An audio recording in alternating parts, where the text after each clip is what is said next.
Hello everybody, I'm back, I'm live, let's do this! Let's go!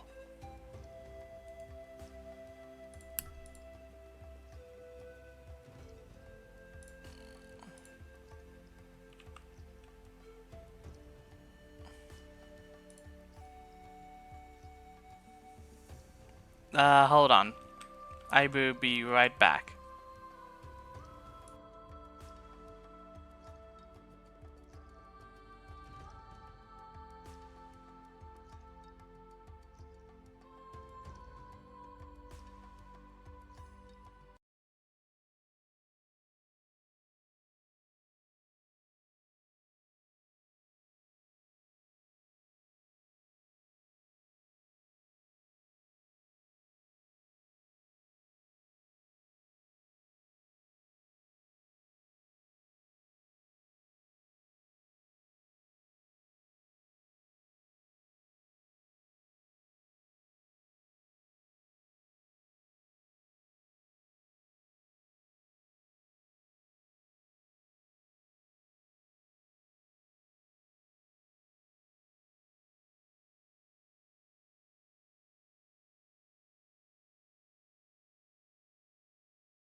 Okay, I'm back. My friends wanted to talk for a little bit, but I tell them I had to live stream. And in all sense of the word, I'm not wrong. I am live streaming.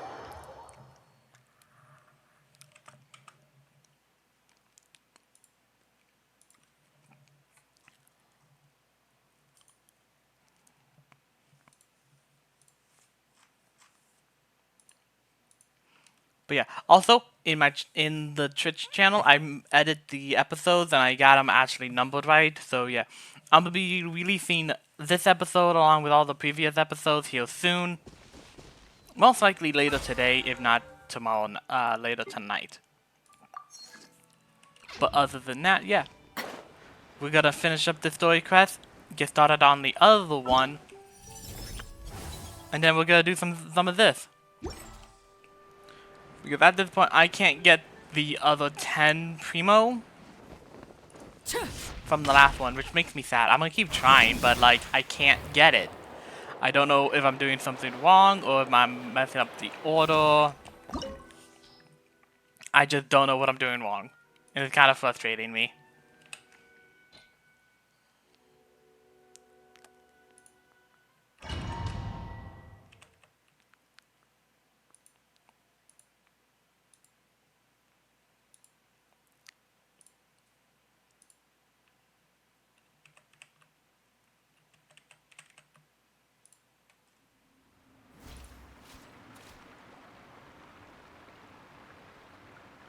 There we go.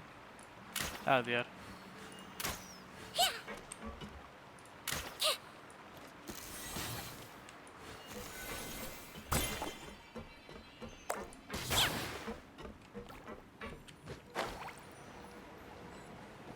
Oh, I went the wrong way.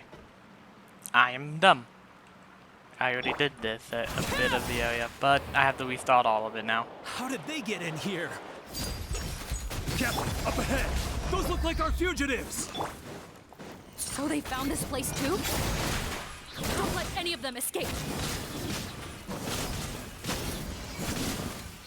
Another test subject. Freeze! Laid bare. Should release my hammer. There we go.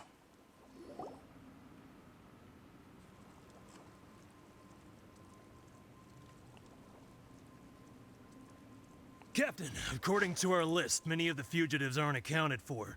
There may be others hiding. So these... The Mara Shosei Phantom! How did they find this place? Wait, it's that guard from the fortress. That's right, I'm on your side. I mean, the Duke sent me. What's the matter? Some sort of mix-up? Mr. Odilon, didn't I tell you a few days ago that you need to stop all field work until you've recovered? Well, you know, gotta help His Grace out. Share the load. Officer Morgan, this man is an imposter. the real Mr. Odilon has no recent health issues. What? But Looks like the head nurse was right about the face-swapping method. Arrest them all! DuPont, stay here and keep guard. And watch the exit. If we're not back soon, call for reinforcements. Got it. Alright, let's do this.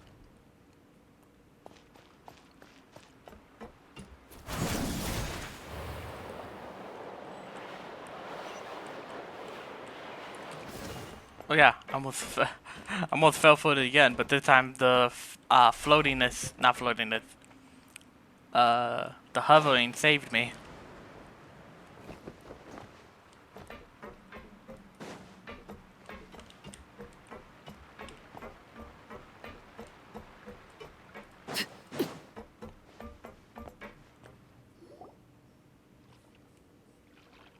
So many jars. Was this some sort of production facility? This scent.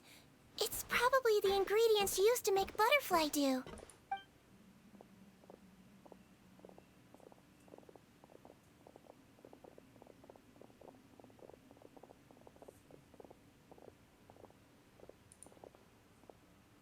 How come they're all empty? Did it sell so well that he ran out of supplies? How strange. Why would Rawat choose to manufacture a popular product like that in such a difficult-to-reach location? Given our suspicion that he may have been coerced into the illegal drug trade, I would have thought that any production facility we find here would be used for illicit purposes. Perhaps butterfly dew is itself an illegal drug. Do you have any evidence for that claim? No, just a guess. We need to find Rawat as soon as possible. He has all the answers we need. Understood. Well, let's not linger here. Let's go. Let's go. Okay.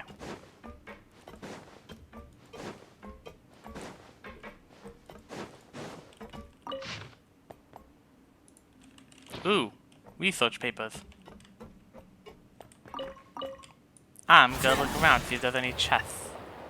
Or any other stuff to, like, grab.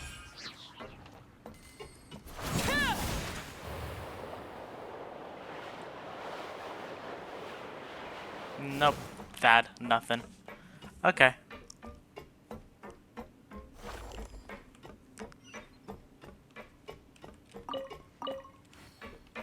The dull blade.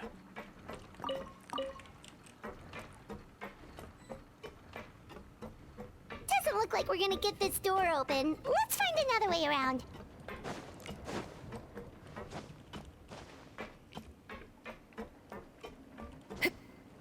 This one's closed too.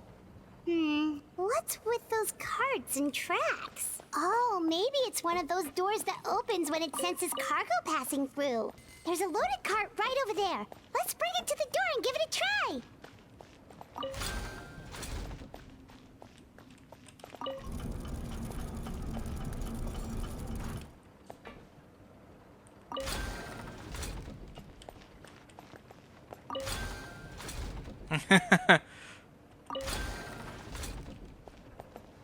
Let's keep going.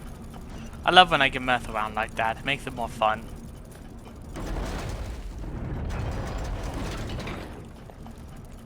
Oh hey, chest. Let me in. I want it.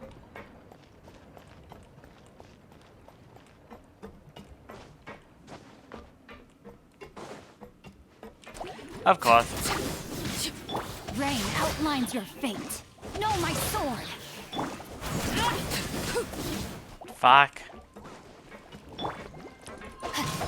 Rain cutter. Disappear!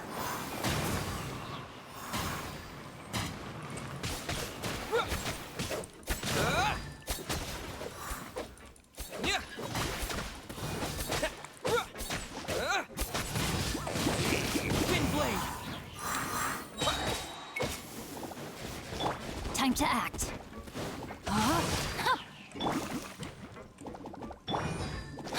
Time to act. Know my sword.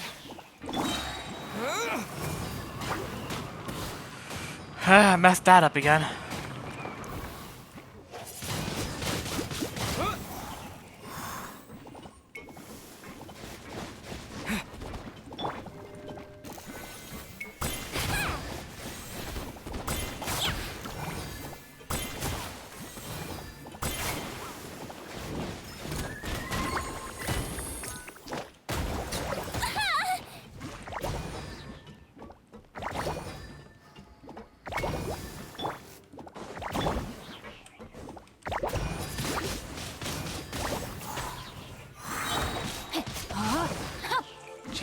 Christ.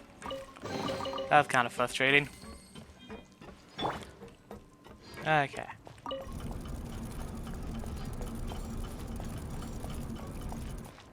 That one won't open. That needs to get out of the way.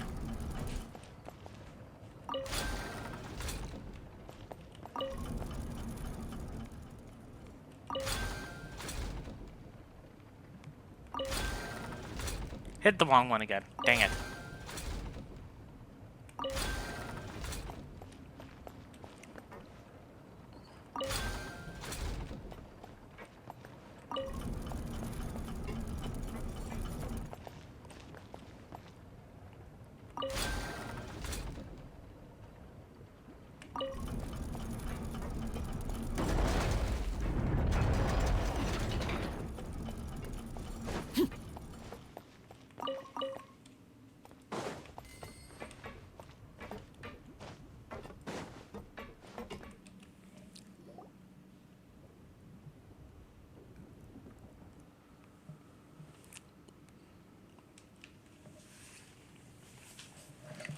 Holy moly. This room's much smaller than the others. Judging by the implements on the table, this looks like a potion-making lab. Head nurse, over here.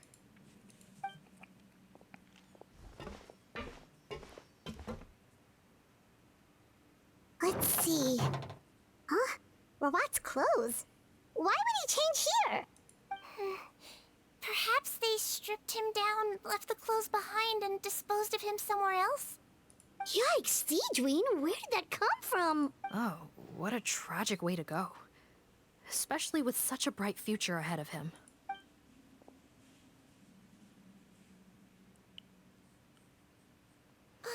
There's a path leading further on, Officer Morgan. Let's keep up the pace. I bet you he's the mastermind behind it all.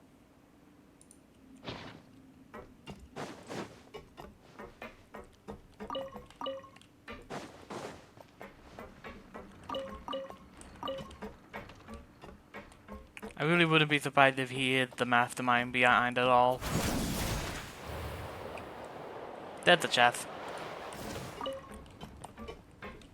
Radish.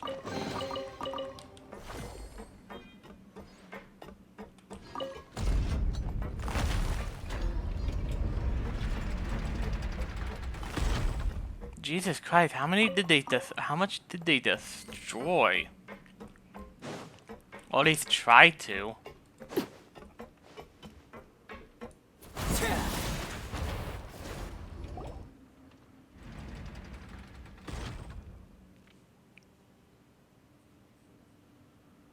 Shh, there's a whole bunch of people in there.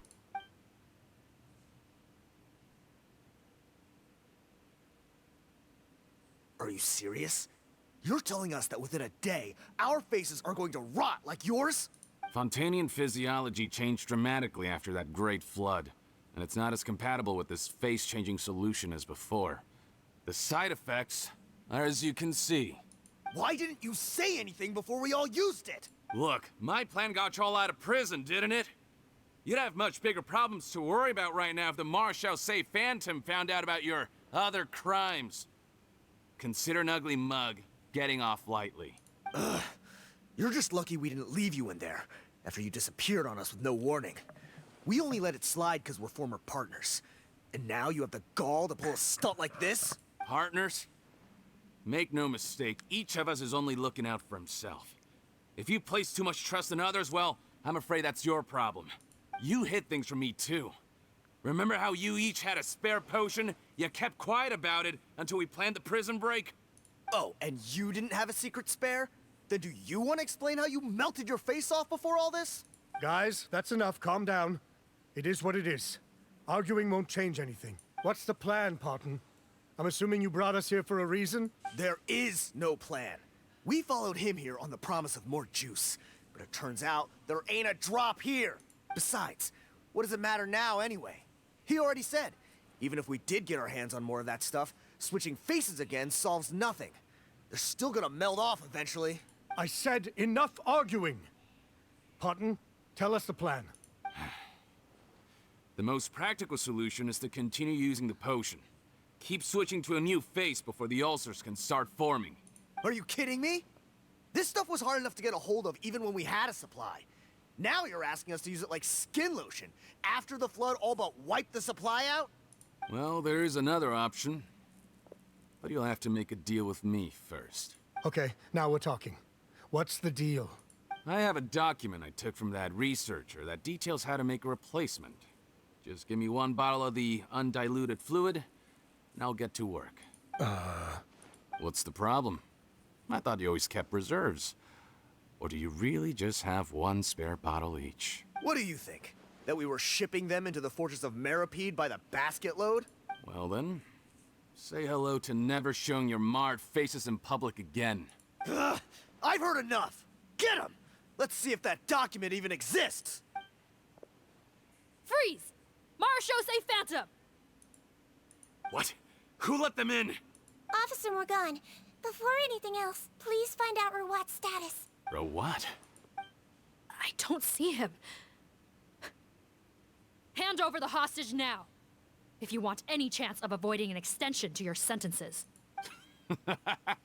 Spare us your condescending attempts to coax us back to our cells. You think we're looking to negotiate? Rawat is dead. Putton? Arrest them all! Don't let anyone get away! Okay. Let me weave you a bow. Teamwork is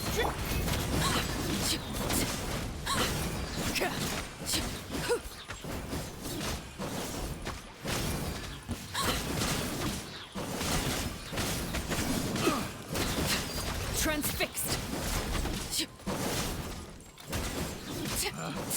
Pick the wrong test subject. I'm going in! Rain cutter.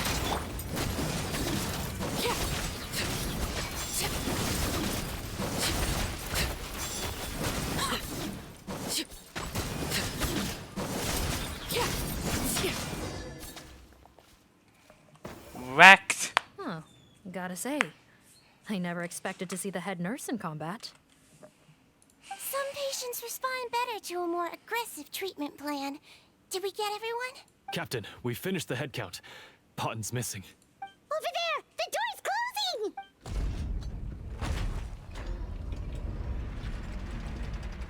closing!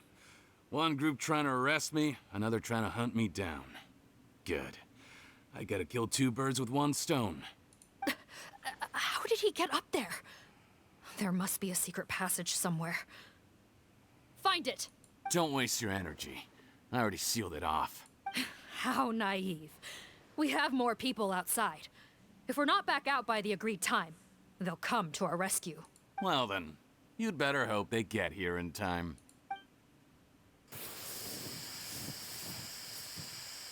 There's some kind of gas leaking from the pipes.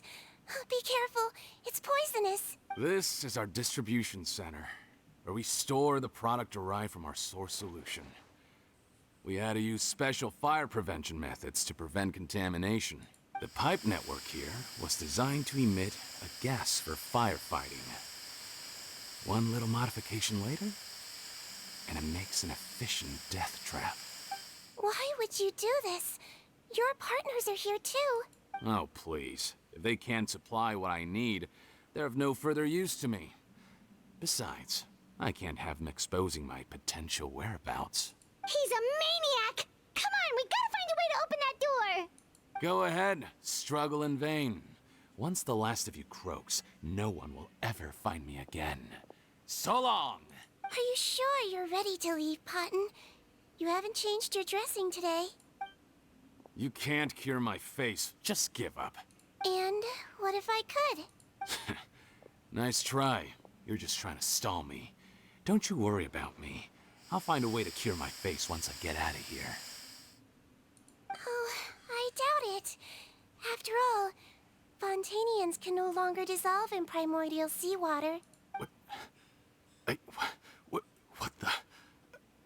How did you... The key component of the face-changing potion is the fluid left behind by dissolved Fontanians. It might look like ordinary water, but it has some unique elements in it. Before the flood, all Fontanians were oceanids, physiologically speaking. A potion made from that fluid could dissolve and reconstruct the face of a Fontanian in much the same way as hydroidolins change form. Theoretically, it could give someone any appearance they wished. But since the flood, Fontanians have become true humans. They can no longer provide the source material for this potion, nor reap its benefits. Are you saying this potion is made from Fontanians dissolved with primordial seawater? Then their crimes are far worse than I thought. How could you know all of this? No, wait. Of course! Well, well. So that's why you have a human appearance. It also means that I have a formula you're unaware of. The air's getting thicker. It's getting hard to breathe.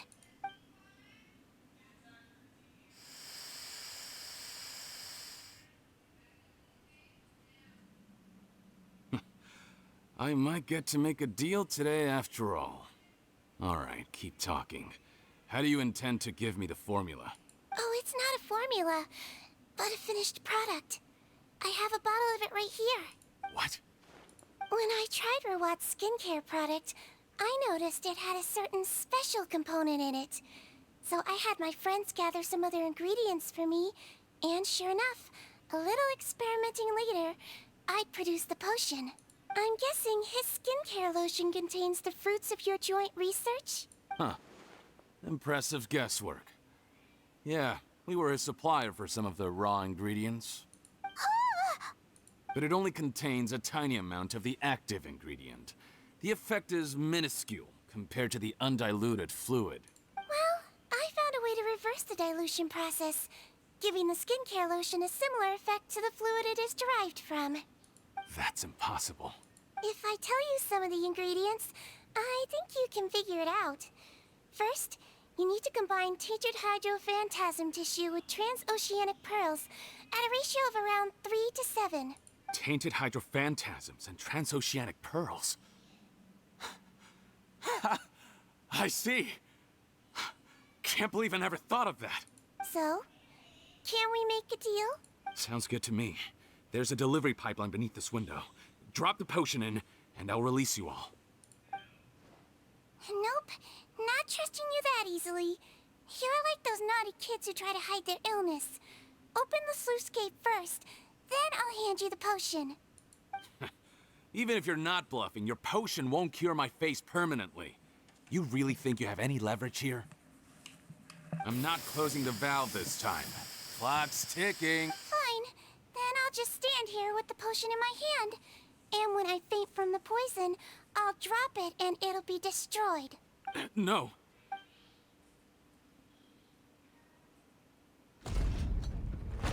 It's open! Disable that sluice gate! Jam it! Don't let it close again! That's more like it. In that case, a promise is a promise. Head nurse, there's too much poison gas in here. We have to leave, now! Alright. Screw you. He's gonna be caught as soon as he gets out. I just know it.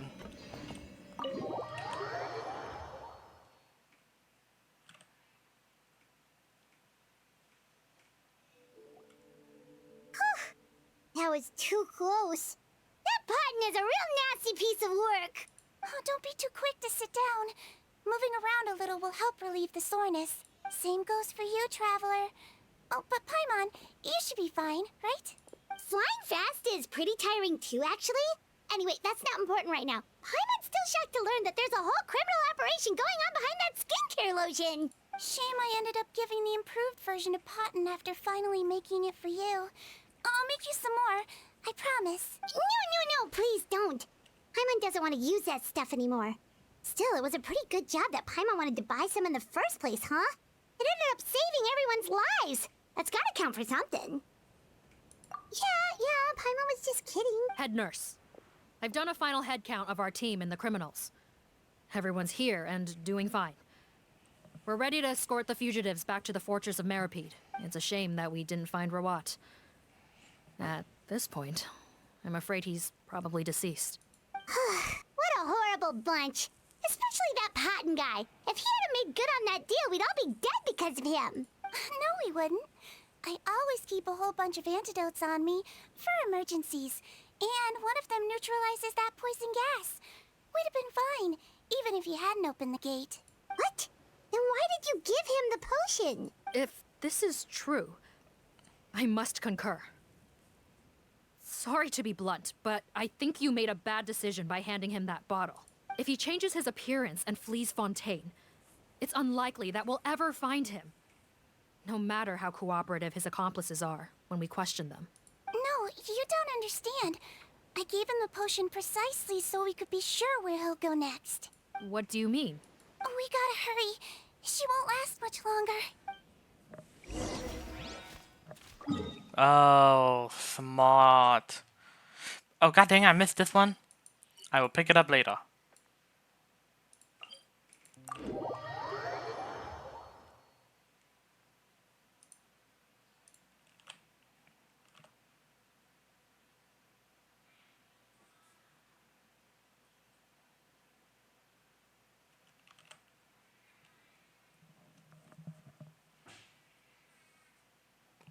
Do-do-do. Do-do-do. It takes so long to load. Do-do-do. Do-do-do. Why does it take so long to load?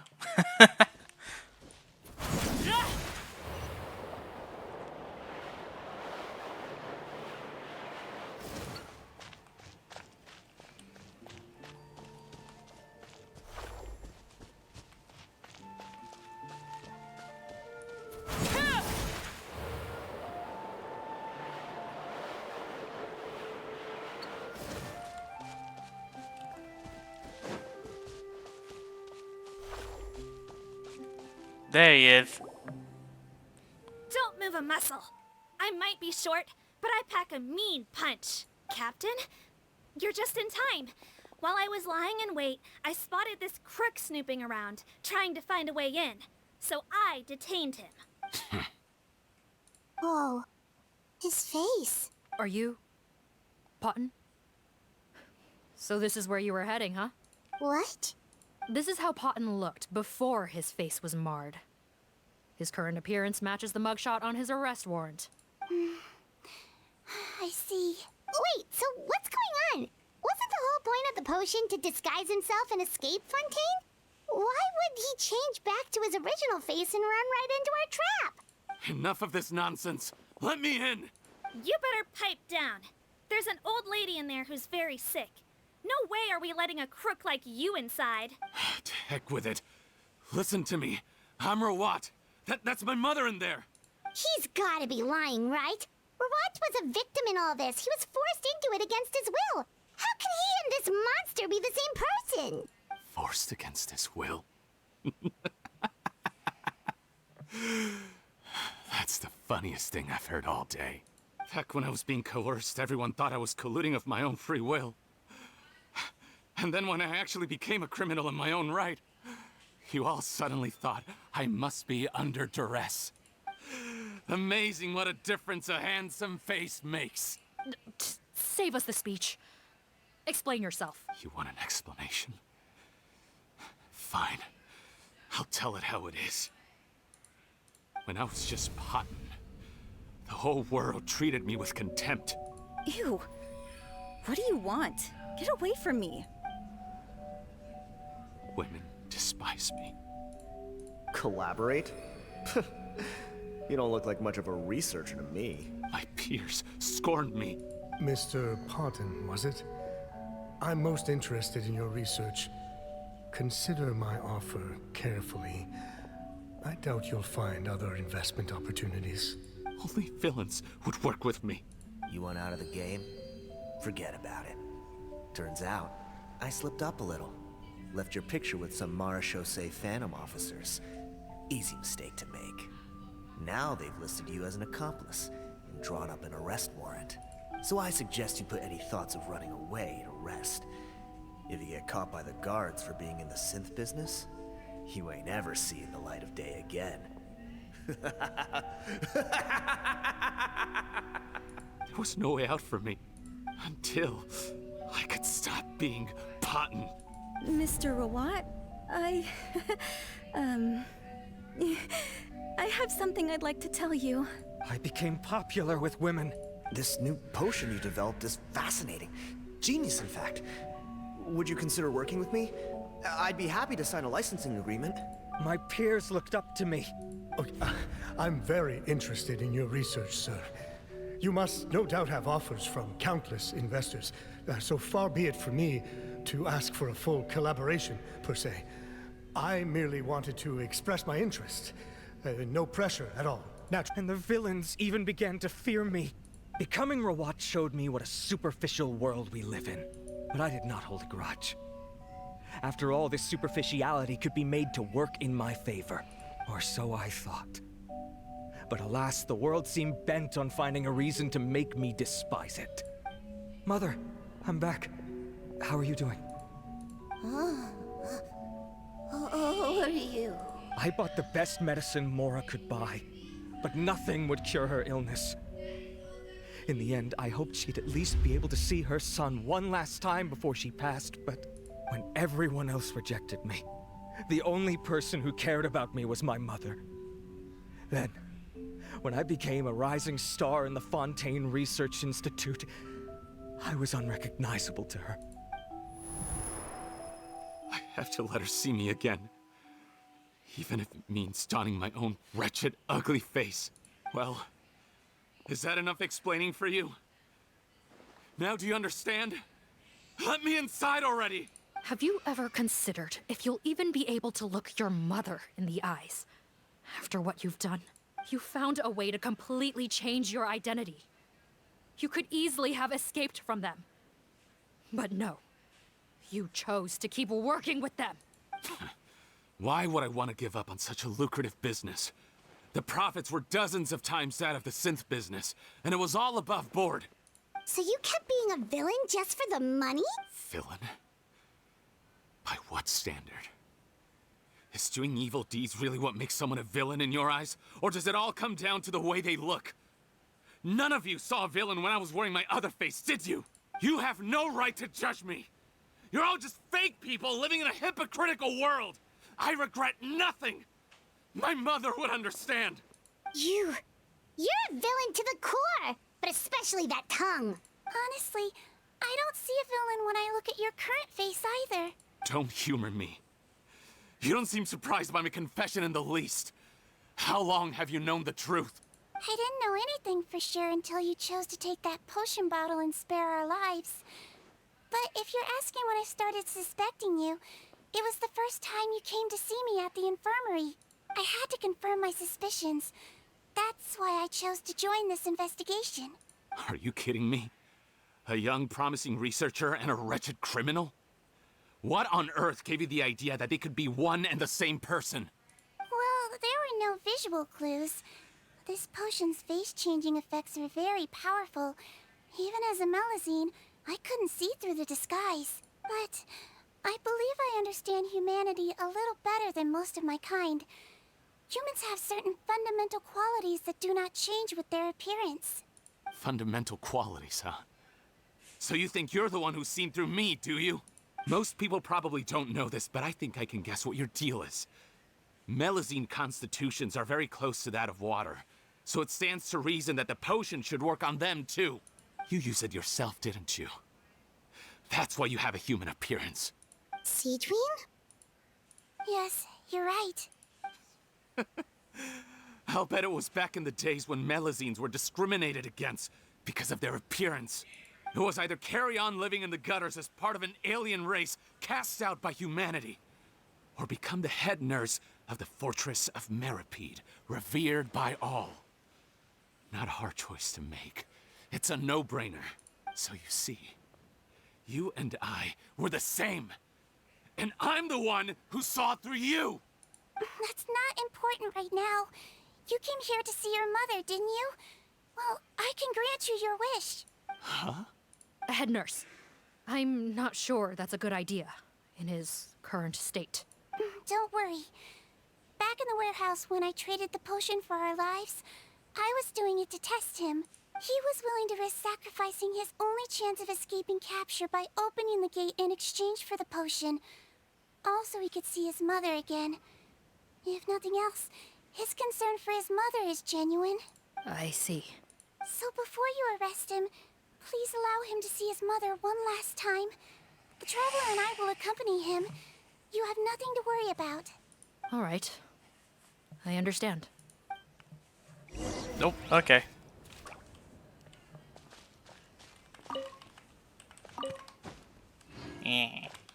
Inside.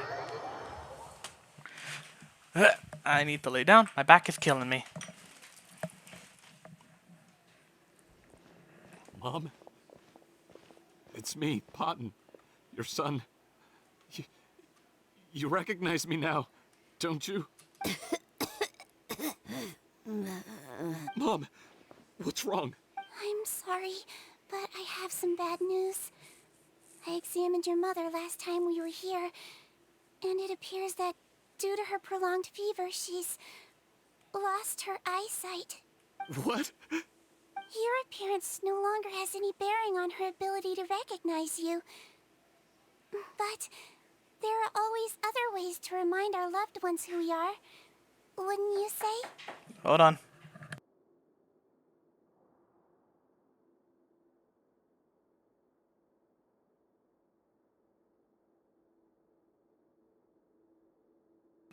Alright, let's continue. No, it can't be. Please, Mom, open your eyes. It's me, your son, Potton. If you really can't see my face, then here, take my hand. Tell me you feel your son's hand. I've done so much to get to this point. Please, you have to recognize me.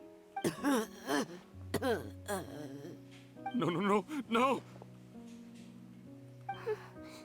The temperature of his palm must have changed. I'm sorry.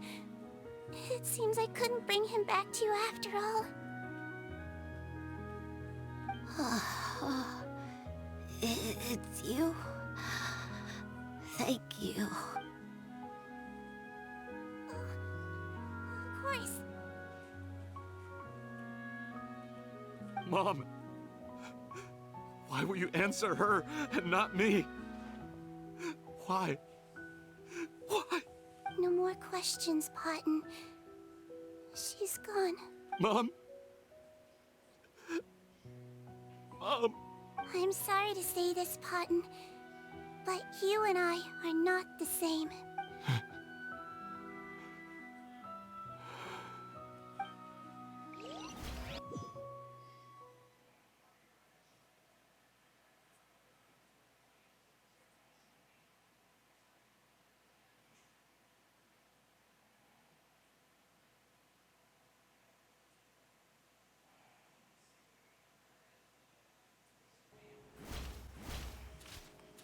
Ay. I feel bad for the dude, but at the same time, god damn, he was evil. No, not evil, was a jerk. No, evil. Either way. The wait is over, everyone! The sale of our new skincare product, Romaritime Essence, will now begin. Another skincare promotion! And it's selling as fast as last time. Wonder what people would think if they knew what was in the last batch. Oh, Seedween's here too! Hey, Seedween!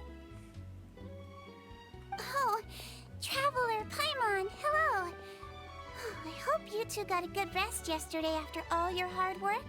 Of course! Nurse's orders, right? Anyway, are you here to take notes for your next article? Actually, I'm mostly here to help Officer Morgan wrap up yesterday's case.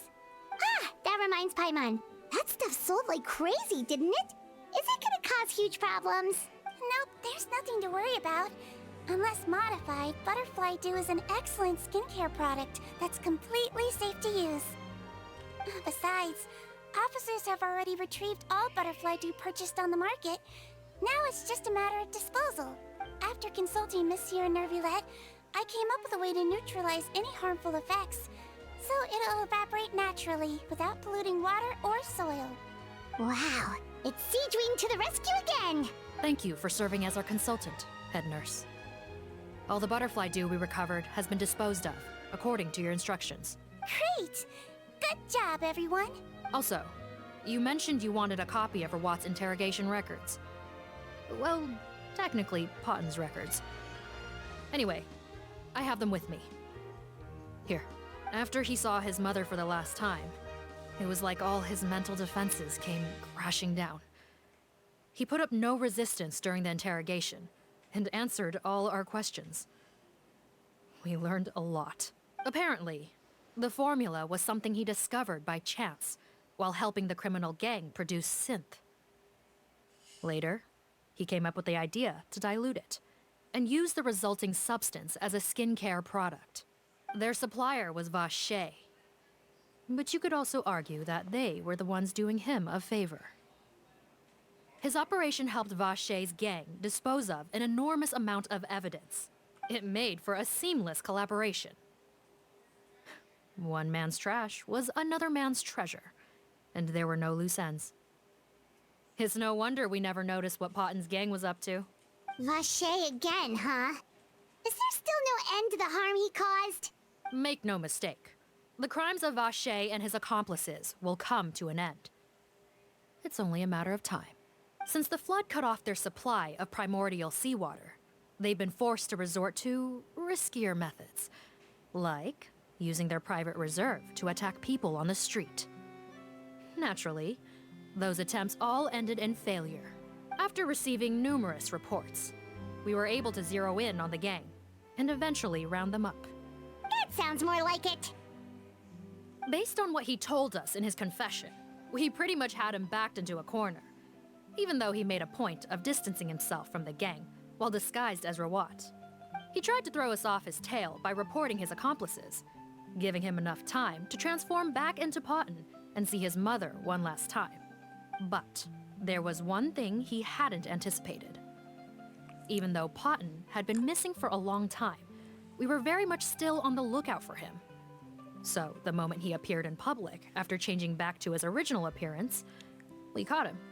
So he tried this once before, huh? Guess he really did want his mother to see him again. But in the end... Looking at the interrogation records, it seems like he spent the first sum of money he earned as Rawat on his mother's treatment. Yes, which is why I suspect that his initial motive for using the potion was not personal greed, but a desire to become somebody who had the power to save her. Even so, he went too far. In the end, he got what he deserved. I understand. Thank you for bringing me these records. Why did you want them anyway? Potten was one of my patients, so I need to put together a medical file for him. My teacher always stressed that a person's life experiences are just as important to their file as their medical history. Why are you still treating him like your patient? Isn't he kind of beyond redemption now? Oh no, fuck that, dude. Paimon, that is way too narrow. Even for you, that is surprising. That may be true, but a patient is a patient, regardless of the choices that bring them to my care. One last thing, head nurse. Please keep everything you know about this potion a secret. It would be for the best if most of Fontaine knows nothing of its existence. I know my fellow officers and I will be able to sleep easier if that's the case. Of course, not to worry. Thank you for understanding. I'll take my leave then. So, Siegewing, did you really use that potion yourself? Why do you sound so surprised, Paimon? I told you all about it. It was quite a while ago now. You mean that story about the witch and the potion? So it was really, actually, genuinely a true story? Yes, it really actually genuinely was. But...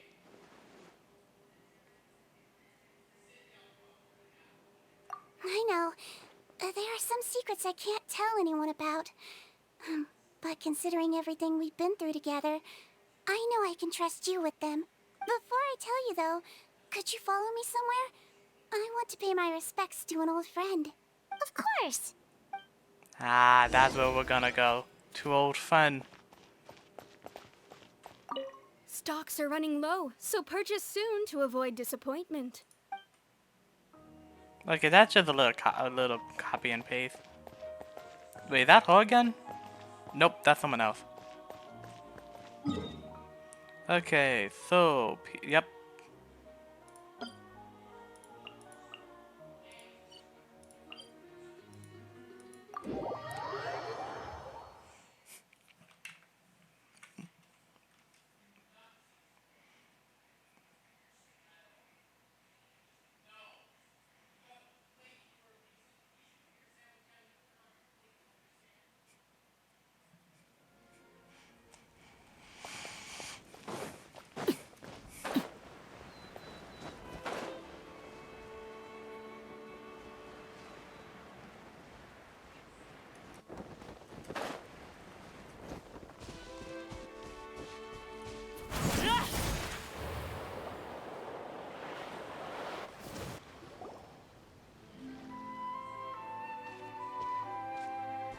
Oh, Nervalette and Risley, they're here too. Good to see you, Traveler. Paimon. I trust all has been going well for you? Big news, everyone. The Udex is out of his office on important business. Is that genuinely something people would consider big news? Why wouldn't they? Important business is a big deal. Ah, yes, you're quite right. When someone you care about requires emotional support, being there for them at the right time and place is of the utmost importance. Yeah. After reading the Maréchal Phantom's reports, I had a feeling a trip here might be in order. Take note. That, my friends, is how Monsieur Nervalette shows that he cares. We're both here for the same purpose, actually. To accompany Sigewinne as she pays her respects to her late teacher. So the old friend she mentioned was her teacher then? The witch? Oh, sorry. Paimon didn't mean to be rude. It's only because Sigewinne calls her that all the time, so... I doubt she considers that title to be offensive, Paimon. Don't worry. Indeed. In fact, I believe Sigewinne would take it as a sign of affection. She has spoken of this doctor on many occasions, and it sounds like she was a truly generous individual. In those days, many people harbored prejudices against Melusines. She was the only teacher willing to take Sigewinne on as a student. Wow. It's really nice of you two to be here for Sigewinne. Guess you guys really look out for your younger colleagues, huh? Younger colleague? Well, that might be true for the Udex, but I'm not sure I can say the same. Sigewinne served a sentence in the fortress of Meripede hundreds of years ago, and after she did her time, she decided to stick around. She's been an integral part of our administration ever since. Strictly speaking, the head nurse has been around longer than most people in the fortress, myself included. Pretty sure that makes me the younger colleague. She served a sentence? Yes. Long before I became Udex, there was an ancient law in Fontaine that prohibited any attempt to transform another species into a human. Initially, I and most researchers believed this law to have been imposed due to ethical concerns. But now, it seems more likely that the law was nothing more than an insurance policy, a way for Egeria to ensure that her people would remain insulated from the truth, thus enabling them to lead more straightforward, happier lives. Ignorance is bliss, as they say. Yeah. Sigewinne had her reasons for choosing to obtain a human form, but the act was nonetheless in clear violation of the law. Could you tell us a little bit more about what happened back then? Certainly. Sigewinne does not object to her close friends learning about her history. In fact, I first learned of it myself because she confessed the truth to me of her own volition.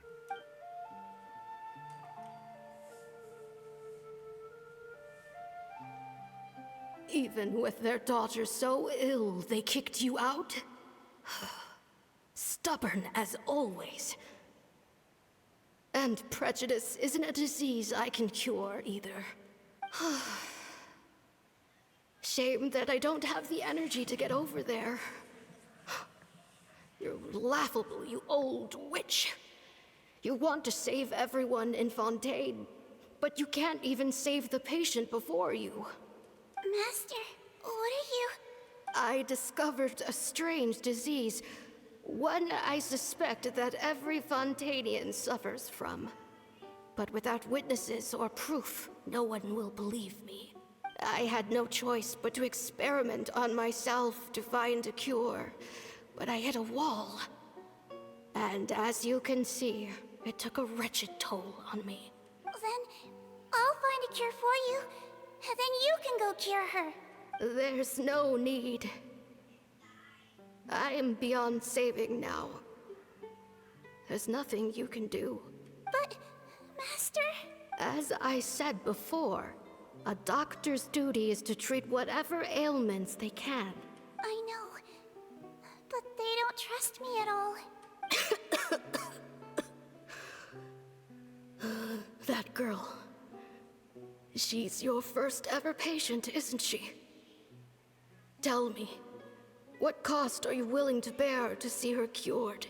I'll do whatever it takes. Even if it means breaking the law and being punished for it? As long as I don't hurt anyone. Yes. Spoken like a true student of mine. Then I shall make one more final gamble. And see my experiment through to its end. Leave me for now, and come back in 2 hours.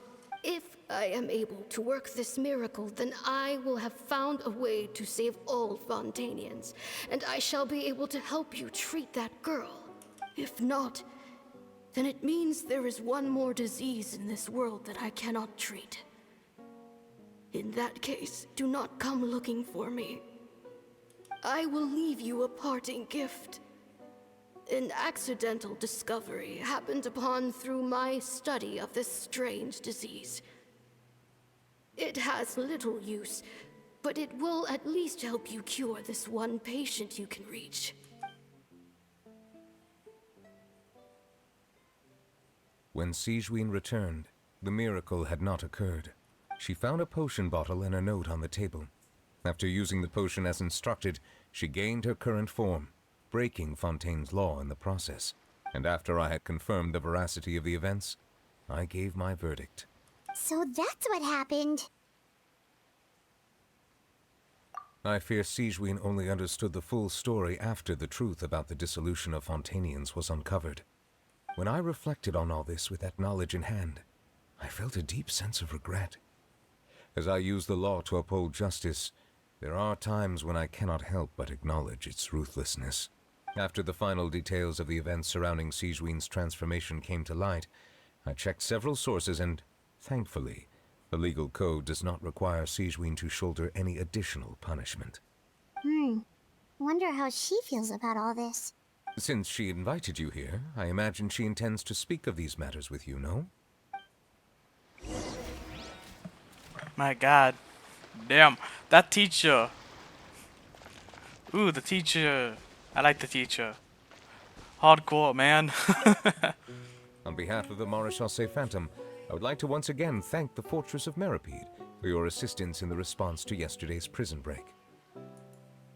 Our head nurse and the Traveler in Paimon did most of the heavy lifting, I would say. Sigewinne seems to be in good spirits.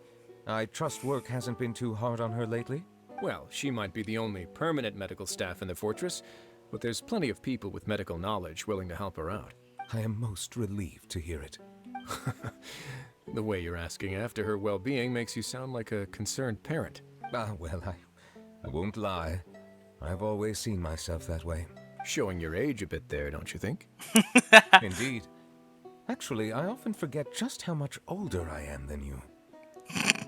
Oh, God. Well, while we're on the topic, what did you do before getting this job, anyway? Spend all day swimming in the sea, from east to west, and then north to south?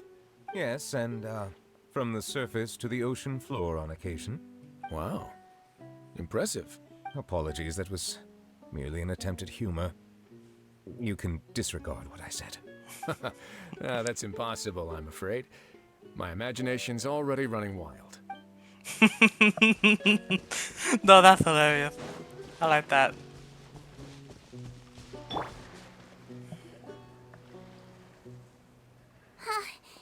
You're here. The old friend I mentioned was my teacher. When she passed, her body was nowhere to be found. All that's left of her is an empty tomb. And even that's deep underwater now. Siegeween, the witch who gave you the magic potion, she was your teacher, wasn't she? Sounds like Monsieur Neuvillette filled you in. After learning the truth, it must have been hard to process, huh? Well, to be honest, after I realized what really happened that night, my first thought was that it kind of made sense. It seemed exactly like the sort of thing she would do. But she was planning to sacrifice herself and never told you. That's just who she was. If lying is what it took to get a kid to take their medicine, then that's what she'd do. Alright, but why did you turn yourself in? I broke the law, simple as that. My teacher made her choice, and I made mine. True. It's just, the way Potton framed it when he was asking you all those questions, it made Paimon really mad. You're not like him at all, and everything Neuvillette said confirms that. And yet, you were still convicted and thrown in prison. It just feels so unfair. Unfair? I happen to think just the opposite. If I hadn't served that time, I'm not sure I would have been able to stay strong when he was questioning me. What makes you say that? I knew you'd be curious. Let me tell you a story. The verdict came down. This Melusine is guilty. The Iudex defended the authority of Fontaine law, but he did not confiscate the Melusine's medical kit. And so, the Fortress of Meripede gained a new little doctor. She still wore her hood and raincoat, even though it never rained in the fortress. Perhaps thanks to her human appearance, no one refused her treatment. She treated more and more patients, and her sentence grew ever shorter. Finally, the people of the fortress could not live without her, and though her sentence ended, she did not leave them either. Then one day, she received an invitation from the outside world. The location seemed familiar, and when she arrived, an old lady was waiting for her. She saw right through the Melusine's disguise, but didn't reveal it. Instead, she asked a question. Tell me, why do you think you gained the respect of so many people, despite being a Melusine? Because I look like a human? It's been 50 years, Siegeween, and you haven't aged a day. I think everyone knows you are not human. I finally found you, after all these years. I still remember, you know. It was you who saved me that night. But how? I was no longer a Melusine by then. Does it really matter if you're human or Melusine? I remember the warmth of your palm. It's quite unmistakable. And you know what? It hasn't changed one bit. You don't have to hide anymore, Siegeween. These days, everyone wants to make friends with Melusines. And I think that it's all because of you. I'm sorry I couldn't say this until now, but thank you, Dr. Melusine. Now that's an ending Paimon can get behind.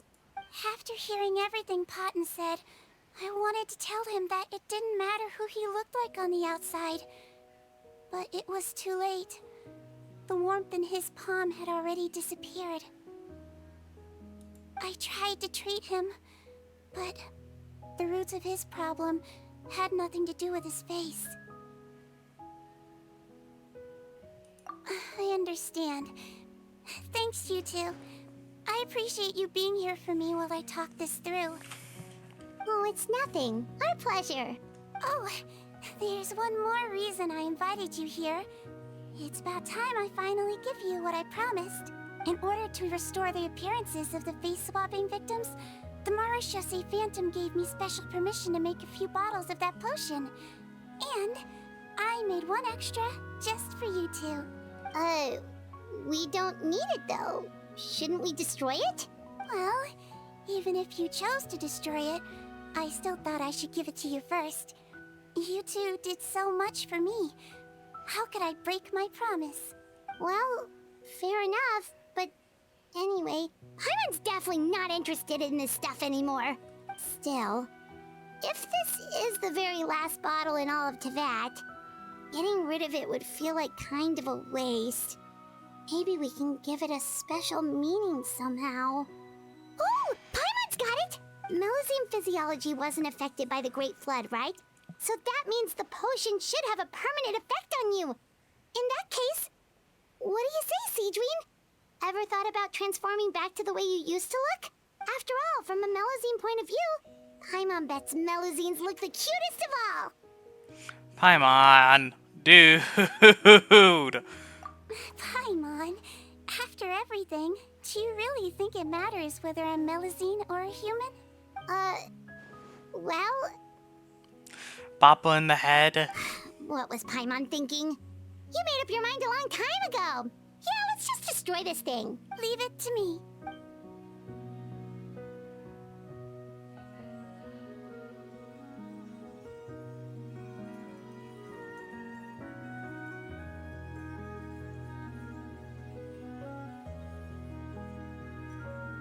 And at the end.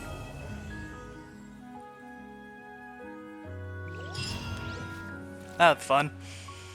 Are they still there? Nah, from the looks of it, they're gone. Oh well. I'd like to stay here with my teacher for a little longer.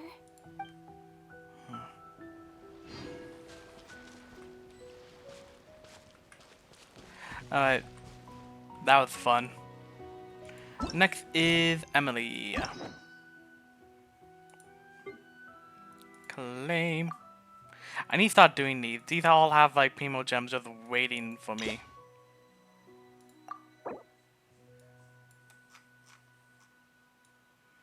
$60. Another 60. Look at that, just Primo Gems. Primo Gems everywhere. I'm pretty sure this is also just another one. This is basically 160.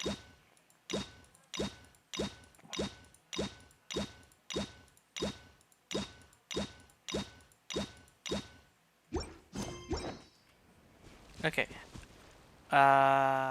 You.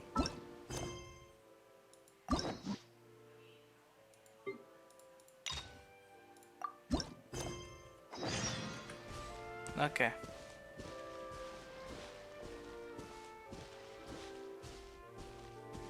Nothing?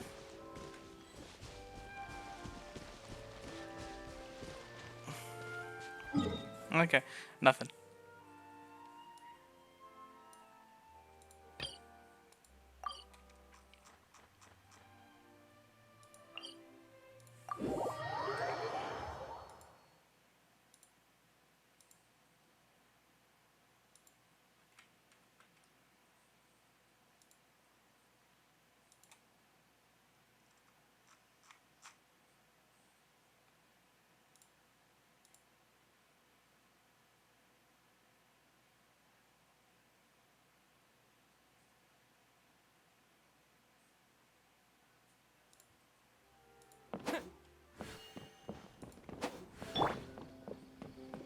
I probably should heal before I die.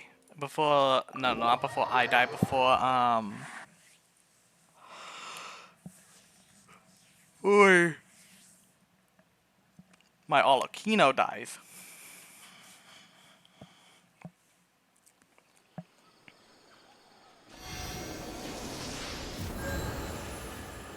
There we go.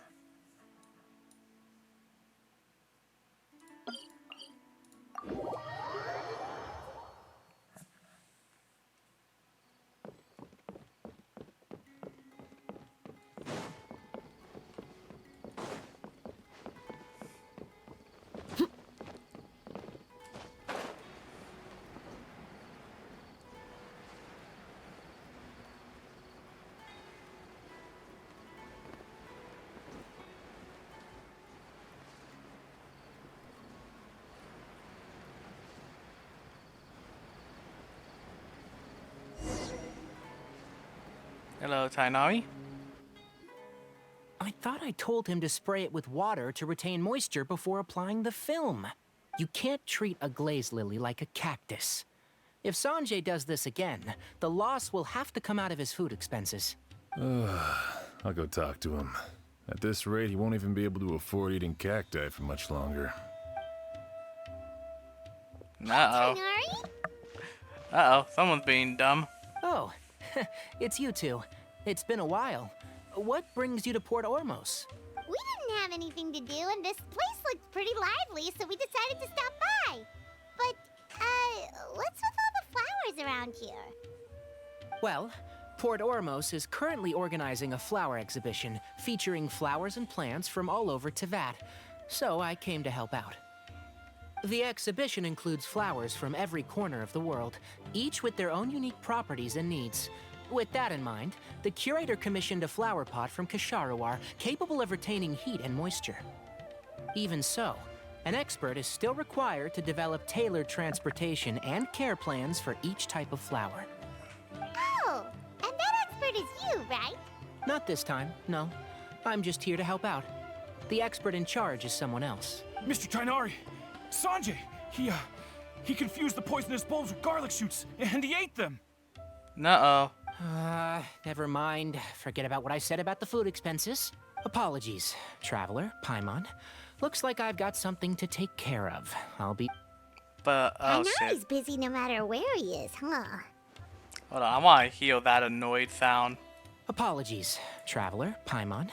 Looks like I've got something to take care of. I'll be back in just a moment. Yeah, he was so annoyed.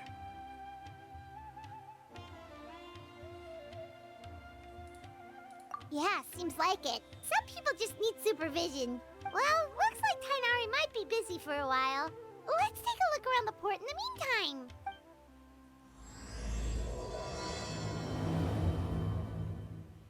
Alright, this is gonna be the all the new stuff. Let's go.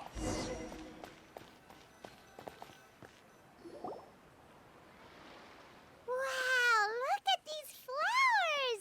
They smell so...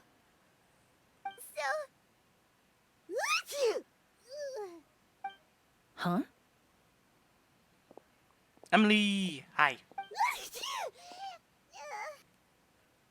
Paimon's... fine. She's just got a little...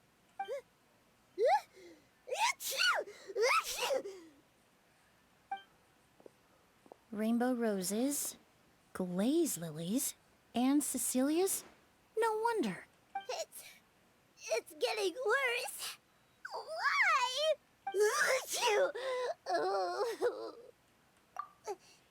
But, I was fine just a moment ago. She didn't even eat anything weird. Ah, a moment of your time, you two?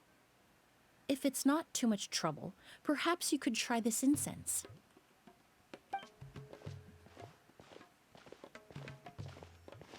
Incense? Oh, the scent is so nice! Wait! Whoa, that was fast! Paimon doesn't have to sneeze anymore! Think nothing of it. From your attire, I imagine you two aren't from Sumeru either. Seeing as we're both travelers from abroad, it's only right that we help each other out should the occasion arise. Oh, so you're here for the flower exhibition too? I suppose that's accurate. Ah, allow me to introduce myself. I'm Emily, a perfumer from Fontaine. Paimon is Paimon! Thank you so much for your help just now. Oh, and this is... The Traveler, right? I've heard a lot about you from the Steambird. It's nice to finally put a face to the name. What happened back there? Why did Paimon start sneezing all of a sudden? Have you ever heard of hay fever? To put it simply, when inhaled, certain pollens can trigger abnormal physical reactions. But Paimon has seen these kinds of flowers before and nothing weird happened then. Well, we're all different. The factors that can trigger a reaction to certain stimuli vary by person. In isolation, the effects of certain pollens may seem minimal, but inhaling various types at once can trigger a more overt reaction. But there's no need to worry. Pollen allergies can be effectively mitigated with the use of medication. Oh, well, that's good. Traveler, Paimon, there you are. Is everything all right? I left in such a hurry, I forgot to warn you about all the pollen in the air. Emily? Ah, what a coincidence. Looks like my worry was misplaced then. The Traveler and Paimon are in good hands. It was nothing, really. We happened to run into each other shortly after my arrival, and I offered them a bit of help, that's all. I'm more curious as to why you thought the Traveler and Paimon were in danger. Allergies are highly unpredictable. If you were concerned the pollen might trigger a reaction, that must mean something similar has happened in the past. Remember the first time we met? You fainted after inhaling Spirit Borneal.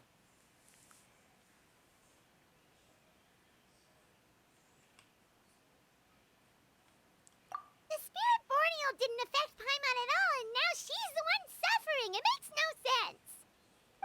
It's not really something you can make sense out of, Paimon. There are all kinds of allergies out there, caused by a variety of different factors. Some people are even allergic to almonds. It's not something you can generalize. Exactly. I even encountered a case in Fontaine where someone had an allergic reaction to soba noodles their family brought back from Inazuma. Whoa. Good thing Paimon isn't allergic to anything delicious. Oh no, nah, I don't think she's a doctor. In a manner of speaking, although you could say the patients I deal with are rather unusual. In addition to medicine, Emily is also very knowledgeable about botany. She's taught me a lot about the native flora around Fontaine. And that's where my expertise ends, I'm afraid. When it comes to breadth of knowledge, Tainari certainly comes out on top. A flower expert? Oh, Paimon's got it! You must be the expert Tainari mentioned, the one in charge of the exhibition! Wrong again, I'm afraid. Well, I did come for the exhibition, but only to inquire about the Auguste variety. I'm not involved in any official capacity. Oh, Paimon was sure she got it right this time. It's a kind of flower that was once popular in Fontaine. The perfume made from it also bears the same name, Auguste. Auguste, huh? That's not a name you hear often nowadays. In an ancient language, the word is said to mean sacred or noble. It's sometimes used as a name for people as well. Ah, that reminds me. Are you familiar with a historical event in Fontaine known as Perfume Mania? Perfume Mania was an event that occurred in Fontaine nearly 20 years ago. It all started when several merchants released their own lines of high-end, expensive perfumes, marketing them as must-have luxury products, the very symbol of elegance itself. Uh-oh. I can already see where this is going. No one anticipated the absolute frenzy this would create on the market, causing the price of perfumes to skyrocket. The demand was twofold. What some saw as a status symbol, most saw as a money-making opportunity. You could take advantage of the soaring price by hoarding them and reselling at even higher margins. The value of these products became so inflated, regular bottles of perfume were even going for hundreds of thousands of mora. This resulted in countless disputes and scams. But at the end of the day, perfume is just perfume. The market value greatly exceeded the intrinsic worth of the product, creating an economic bubble that was never going to last. Luckily, the Palais Mermonia recognized the danger and intervened before the craze could truly spread. Many profiteers and scammers were thrown in jail as a result. In the end, only a few wealthy families were affected when the bubble popped. What does all this have to do with that Auguste you mentioned earlier? Well, during the craze, the most popular perfume was none other than Auguste. The demand far exceeded the supply, to the point where it once sold for 10 million mora a bottle. 10 million? Then what about now? After the mania ended, most perfumes returned to a normal price. Auguste was the only exception. Its namesake, the flower used to create it, went extinct. As a result, no new bottles of Auguste have been made, and the value of the perfume remains exceedingly high. Indeed, the Auguste flower was not a natural variety, you see. It was specially cultivated for use in perfume making. When the bubble popped, all the flower beds used for its cultivation were destroyed in a fire. The variety has never been seen since. But didn't you say you came to the exhibition to look for it? Ah, yes. I came to investigate a certain rumor that the Auguste flower has reappeared in Sumeru. It's causing quite the stir in the Fontaine perfume market. Traveler, we should help Emily look for it. I have to agree. Emily wrote me to ask if I could look into the rumor, but the forest rangers haven't received any reports of new plant species recently. Even if I can locate the flower, I'm afraid you'll be disappointed, Paimon. I don't have any grand Mora-making endeavors planned. Divine, noble, one of a kind, all beautiful sentiments to be sure, but to me, they overshadow the very essence of the product.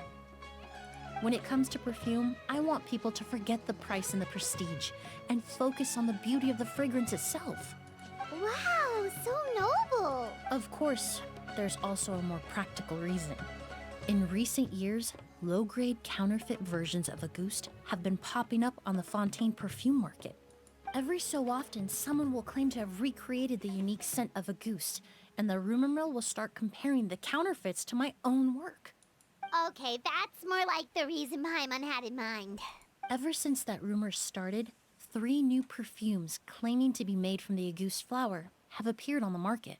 If I can dispel the fanaticism surrounding Auguste, even just by proving the rumor to be false, Fontaine's perfume market can finally start to get back to normal. Then I'll be free from all the stories and added meaning and just focus on making what I like. That makes sense. Oh, I would of course be grateful for your help, but I wouldn't want to trouble you.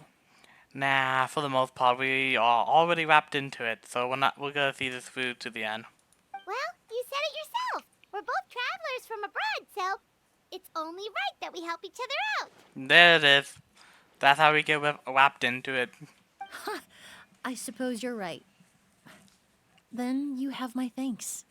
Based on the information I have so far, it's unclear if the rumor is true. Mr. Edgar also thinks it's too early to say. But you could always go talk to him. He was there all those years ago, after all. Maybe he'll know something. I was just about to pay him a visit at the hotel. Edgar? Who's that? The person you've been trying to guess this whole time. The flower expert in charge of the exhibition. He's also the most respected and experienced perfumer in the area. Back when he was still working in Fontaine, Auguste was his creation. I should also mention, he was my teacher, the one who taught me the basics of perfumery when I apprenticed in Sumeru. So this guy was a famous perfumer in Fontaine, but then he came to Sumeru to teach people from Fontaine? It sounds confusing. What the It's a frick long is this? story. If you're interested, we can talk more about it when we see him. He should be staying near the hotel. What the fuck is this? It's so weird. It's so goofy. Hold up.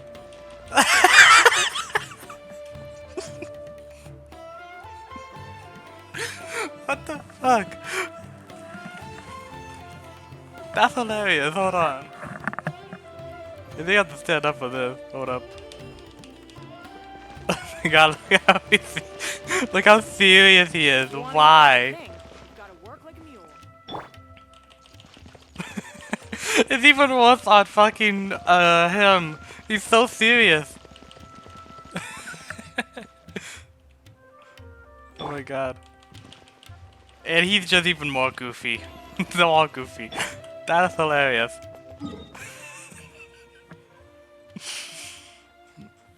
Oh, it's way up. Is it up? Don't tell me it's up. Yeah, it's up. Wait, can we go up for here? Oh, yep, we can go up from here.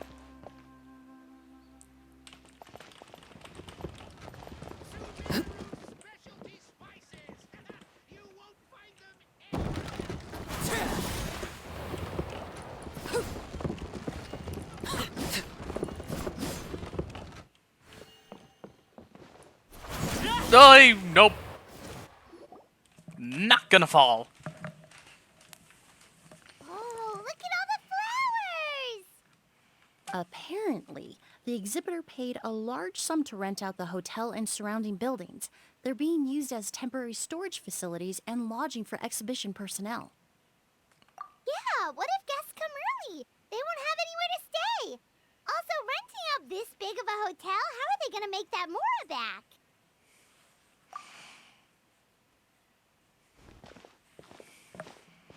It's been so long, I almost didn't recognize you, Edgar. Well, you and your brother haven't changed a bit. Oh, yeah, all this catching up is nice and all, but let's get down to business.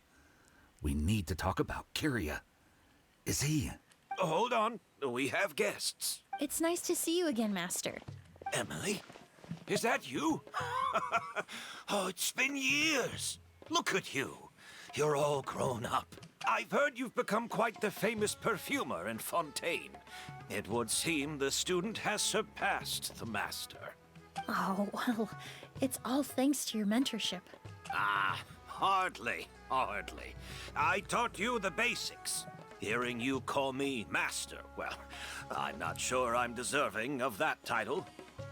I've taught many students here in Sumeru over the years, but I've yet to see one turn out quite as accomplished as you. You're the only one who can take credit for that success.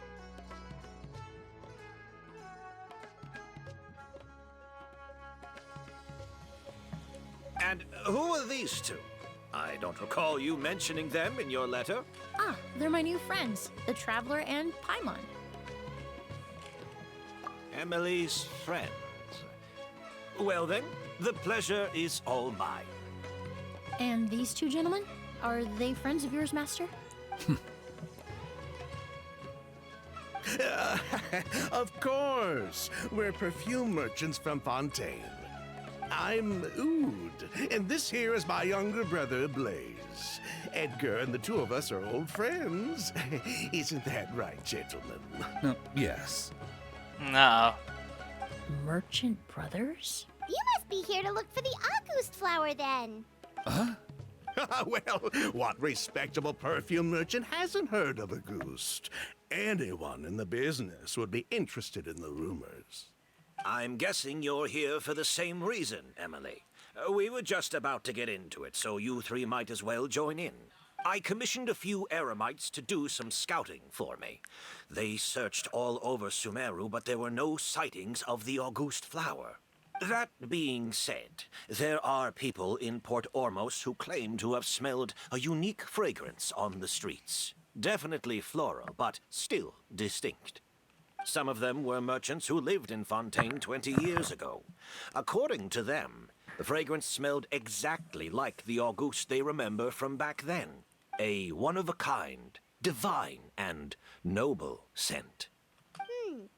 Maybe someone around here just happens to have a bottle of Auguste from back then. No, I don't think so. I doubt that's the case. Even if someone had a bottle that was never opened, the fragrance of the perfume would have changed over time. Very few perfumes can go decades without a change in scent. Auguste is even more prone to that kind of shift. Only a few bottles still exist in Fontaine, and their scent would have completely degraded by now. Yeesh. Although, could there be a flower out there with a similar fragrance? Or in accord with the same base notes? Impossible! If Auguste were that easy to replicate, it would never have sold for such a high price all those years ago. The Auguste flower is back. It has to be. Technically speaking, the scent wouldn't be impossible to imitate. Well, let's table that question for now. Edgar, did any of those people mention where the scent was coming from? No. By the time they realized they had smelled something, the scent was already gone. If I hadn't asked about it, they probably wouldn't have given the experience a second thought. Compared to things we see and hear, smells can be much easier to overlook. It almost sounds like someone wearing the Auguste fragrance passed them on the street. Wait, are you saying... Just thinking out loud. Don't pay me any mind. We don't have much to go off of right now, but we can't rule out that possibility. I'll send some more people to investigate. You all traveled so far to be here. Why don't you rest in the hotel for a bit?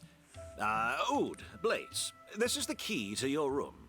Ooh, you've got the keys to the rooms? Do we get free lodging too?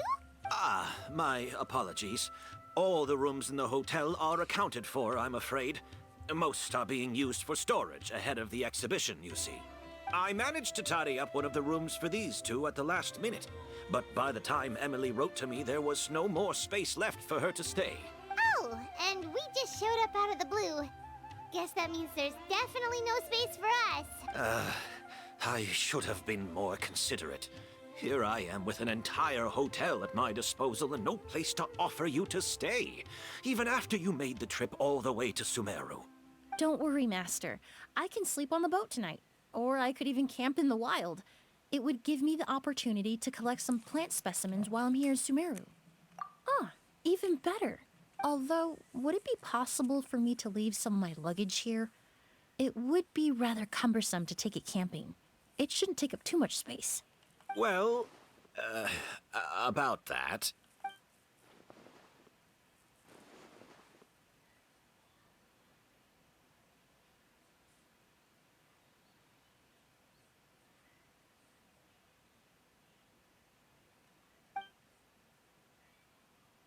Of course, no trouble at all. My brother and I will keep an eye on them for you, as long as you don't mind, mademoiselle. They're going to steal something. All right, then. Ood, why don't you take Emily inside and find a suitable place for her luggage? I'll prepare some refreshments and join you in a bit. They are up to something. I'm sorry I couldn't offer you a room. It's all right, Master. I know it was sudden. I'll be sure to make it up to you with a nice cup of tea. He is up to something.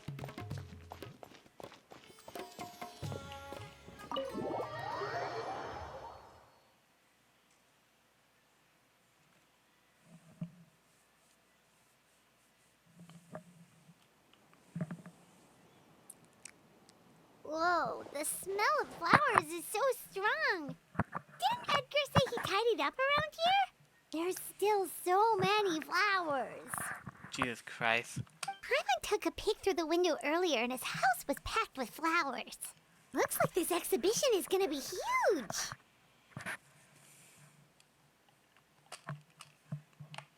No, that's a florist thing. We work closely with the essential oils of various plants. But to maintain a sharp sense of smell, most perfumers prefer to keep their homes free of strong odors. Oh, guess there's just too much to store for the exhibition then. Uh-oh. Oh, this room seems to be a connected suite, and my brother will be staying on the other side of the suite. Blaze, while you're out, why don't you bring our luggage over as well? I don't like him. Dun, dun, dun, dun, dun. The fuck? Blaze! Yes, of course. All right, then. Where can we find your luggage, mademoiselle? Blaze will go fetch it for you. It's still at the port. In addition to some daily necessities, there's also a case of amber wine that I brought back from Fontaine. Could I trouble you to bring that back as well? It would be the perfect way to repay you for your hospitality. How generous. I should thank you on my brother's behalf. You stumbled upon his weakness. He's aloof about most things, but alcohol is his one true love. Is that so?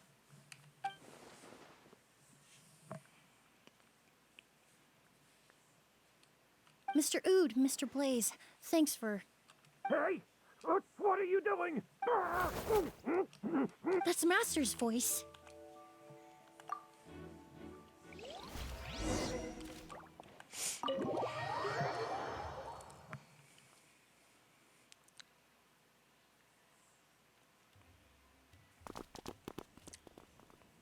Edgar!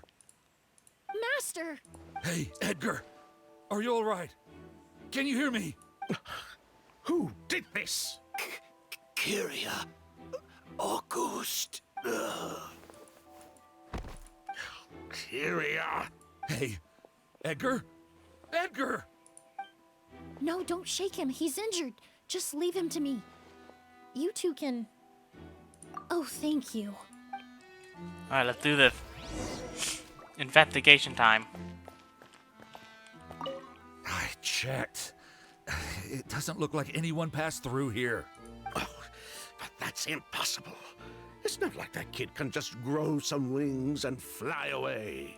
Oh, the culprit, I mean. It's not like the culprit could have just disappeared into thin air.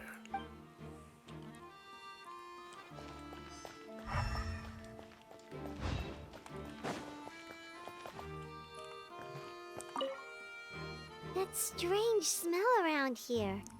Is it coming from this bottle?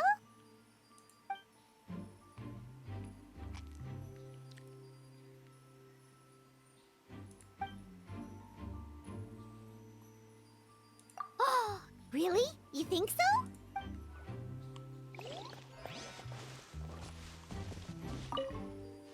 Do you think whoever did this was hiding in the flowers before they attacked Edgar?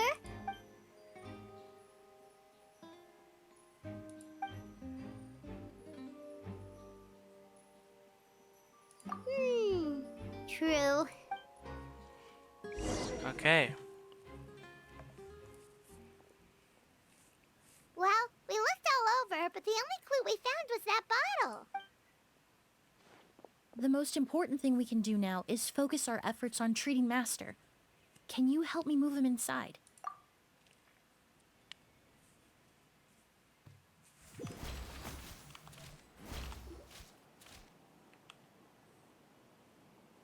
So, how's he doing?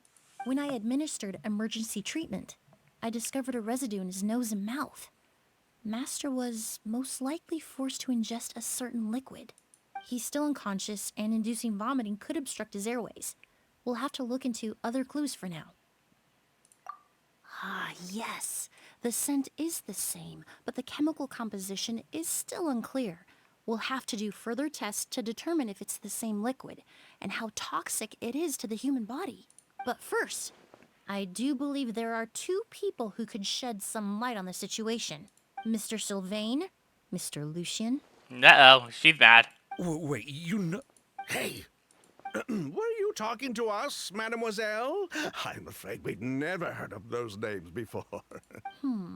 Before arriving in Sumeru, I asked a friend from the Special Patrol to look into the creators of Auguste. There were 4 people in total. The perfumer, Edgar, the one thrust into the limelight, and 3 others. A researcher from Sumeru responsible for cultivating the Auguste flower, and 2 merchant brothers responsible for promoting the product on the market.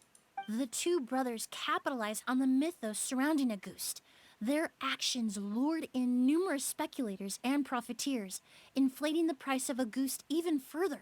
In the end, they were sent to the Fortress of Meripede for falsifying their accounts and destabilizing the market. If you do the math, they should be out of prison by now. Huh. And what does that have to do with us? There are countless merchant families in Fontaine. You gonna accuse them of being criminals too? Every time your brother called you Blaze, it took you several seconds to respond. But when I called you Lucien just now, the name registered immediately. Ah, Miss Emily, out of respect for your position as a famous perfumer in Fontaine, I'm inclined to believe that was simply a poor attempt at humor. You have a bright future ahead of you. You wouldn't want to develop a reputation as someone who throws around false accusations, especially among merchant circles. You claim to be regular perfume merchants, and yet, when I brought up amber wine, you took it to be alcohol. What? Amber wine is a perfume I created several years ago.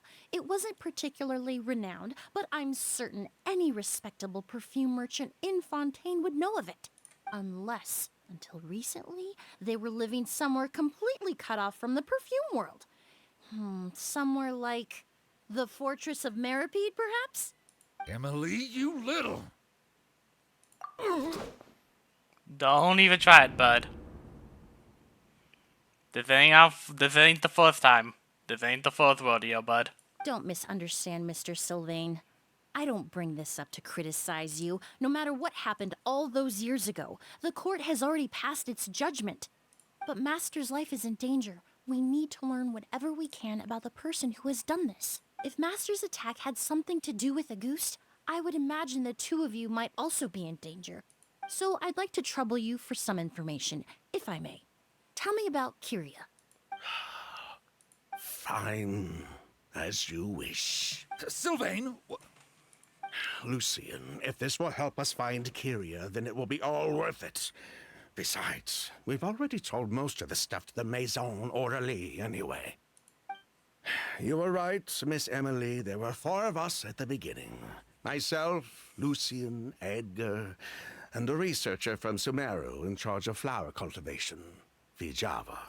Sometime down the road, the Marechaussee Phantom came knocking, saddled us with a list of accusations, and started looking into our books. Oh, they did their meddling, and my brother Edgar and I were forced to serve time in the fortress as a result. Sounds like he's still upset about that. Wait, then how did Edgar end up in Sumeru? Master was convicted as an accomplice, so he only had to serve a few years. He decided to move to Sumeru so that he could put those events behind him. Still, Master was depressed for a long time after that. He stopped making new perfumes and focused on introducing students to the craft instead. That's how I met him. My parents had to relocate to Sumeru for work when I was a child, so I had the chance to study under him for a little while. But we can talk about that some other time. I want to hear more about this researcher, Vijava. Like us, Vijava was also staring down an investigation from the Marechaussee Phantom. But before the Phantom showed up at her door, she set all the flower beds on fire, along with much of the mora we managed to earn. All the Auguste flowers, everything we worked to create, was reduced to nothing but a pile of ash. But destroying all that evidence, wouldn't that make things worse for her? It didn't matter at that point, because she died in the fire as well. What? Sounds like you did an investigation of your own. Why even ask us if you knew all of this already? The name wasn't mentioned in any of the files I reviewed either, but you two seem quite familiar with him.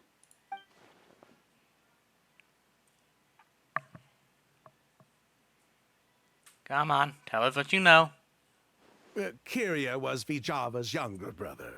He was just a clueless kid back then. Somewhere in his teens, I think. He helped his sister with her work sometimes, but that was pretty much it. He didn't have any idea what we were doing. Vijava kept him close most of the time. The 3 of us were probably the only ones who even knew she had a brother. After our operation was compromised, he disappeared. There were no signs of him until recently, when people started saying the Auguste flower had reappeared in Sumeru. So, you think Kyria took something with him back then? Something that allowed him to reproduce the Auguste flower? Vijava doted on the kid like you wouldn't believe. She even told us to give her cut to her brother if anything happened to her. If she left something behind before she died, believe me, Kyria's the one that has it. And judging by the liquid in that bottle, the Auguste flower wasn't the only thing he reproduced. He managed to replicate the perfume itself. So the liquid Edgar was forced to ingest really was Auguste. Wait, does that mean Auguste is poison? Poison? No. Of course not. No perfume is meant to be ingested. Even small amounts can be dangerous, let alone ingesting a whole bottle at once. If Auguste could be considered a poison, we wouldn't have even sold half a bottle back then. Edgar fell unconscious because Kyria forced him to drink perfume. It just happened to be Auguste.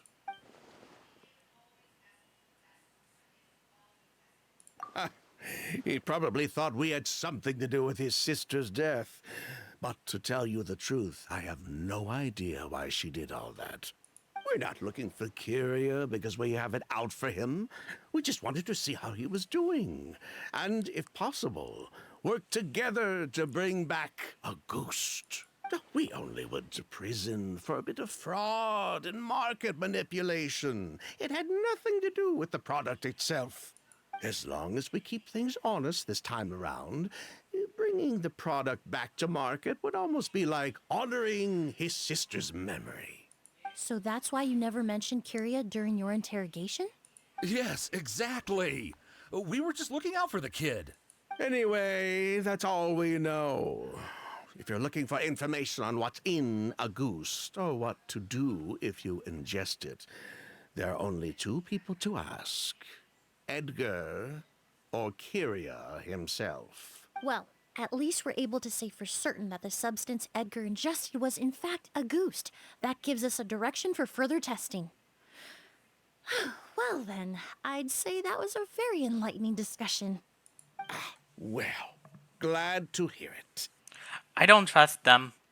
I want to bop them. Spill. What else are you not saying? Lucian, let's head back to the room and rest a bit. With everything that's happened, there are things that need reconsidering. Yes, of course. He just seems tired. Oh, you think so too? That does seem to be the case. Pity we don't have more evidence. But based on Sylvain's tone of voice just now, I suspect further questioning will only result in more made-up answers. The way you exposed them like that, just based on a hunch, that was genius!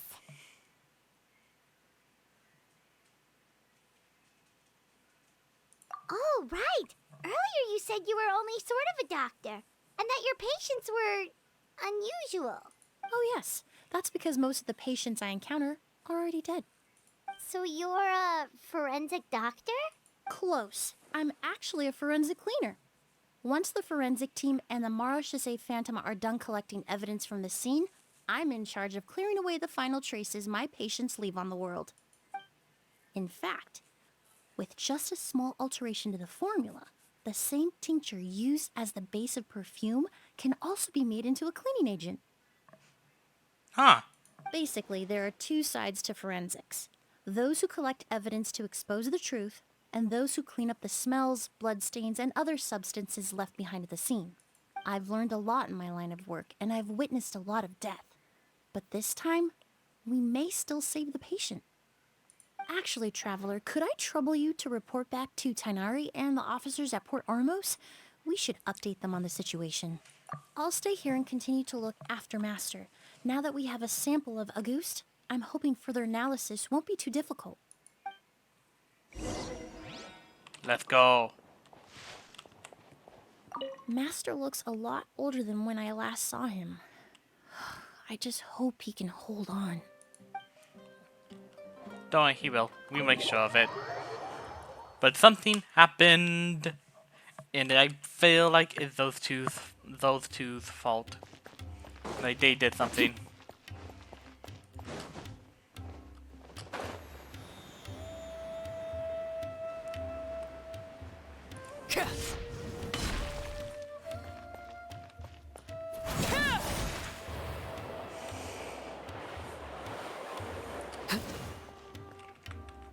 Whoa, why the rush?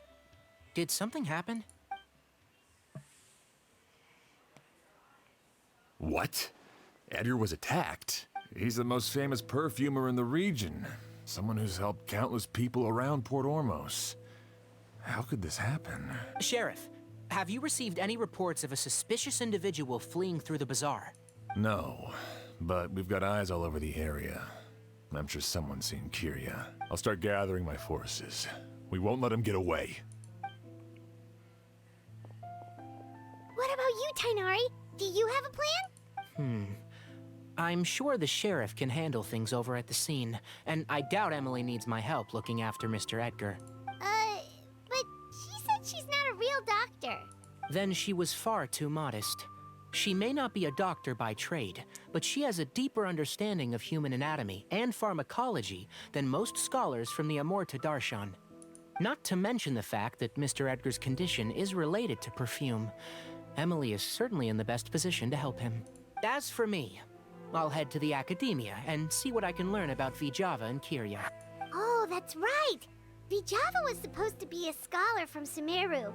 Do you recognize the name? From Emily's letter, certainly, but that was the first time I'd heard of it.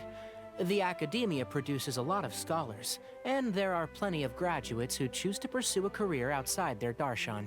I didn't have time to look into it earlier, but now it seems like Vijava's past could be critical to getting to the bottom of what happened to Mr. Edgar.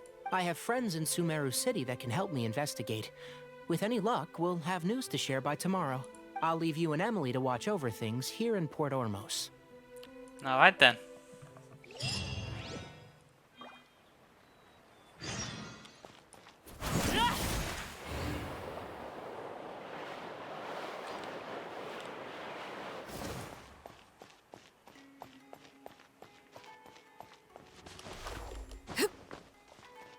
Ooh, perfect timing.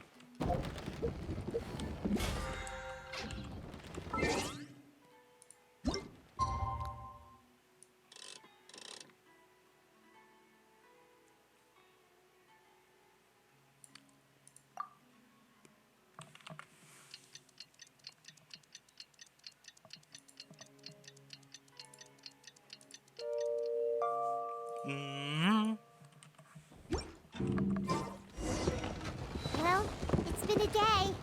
Wonder if Tainari's discovered anything.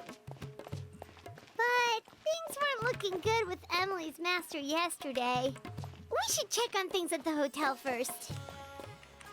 Okay.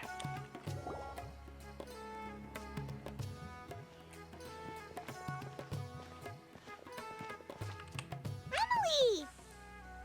No longer in critical condition, thankfully.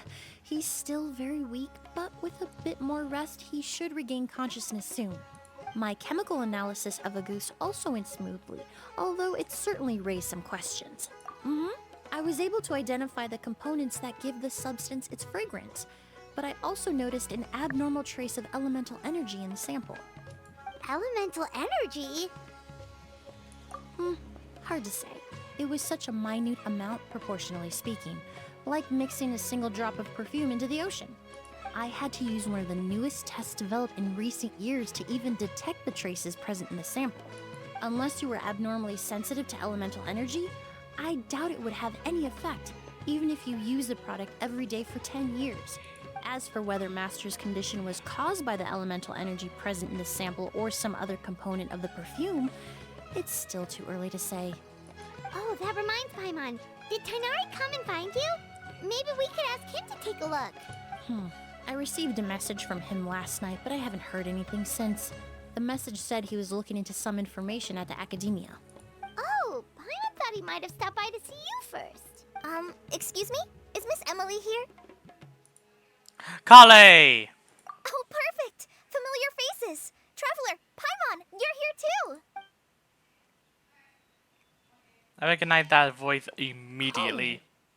Oh, of course. Tainari's apprentice. He's mentioned you many times.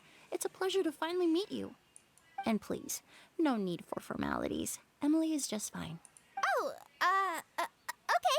Nice to meet you too, Miss, Emily. Did Tainari send you here, Kale? Yep. Master and the others went through decades worth of records last night, and still haven't had a chance to rest. I'm fast on my feet, so it only made sense for me to come and give you an update. Anyway, based on what they've reviewed so far, they believe there's no indication that a researcher by the name of Vijava ever passed through the academia. Master considered that possibility as well, but the name wasn't the only dead end. Master tried to track down people with a similar research direction or background, but also couldn't find a match. How is that possible?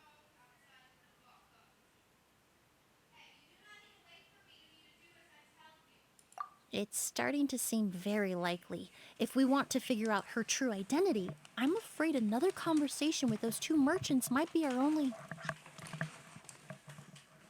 Hey! Lucian! It's Sylvain! Wait, you don't think Kirio came back, do you? That seems impossible. If someone came in or out of the hotel just now, we would have seen them.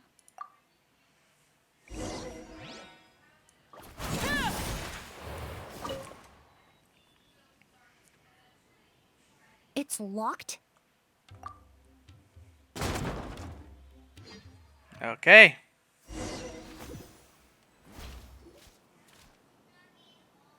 Lucian! Lucian! Come on! Wake up!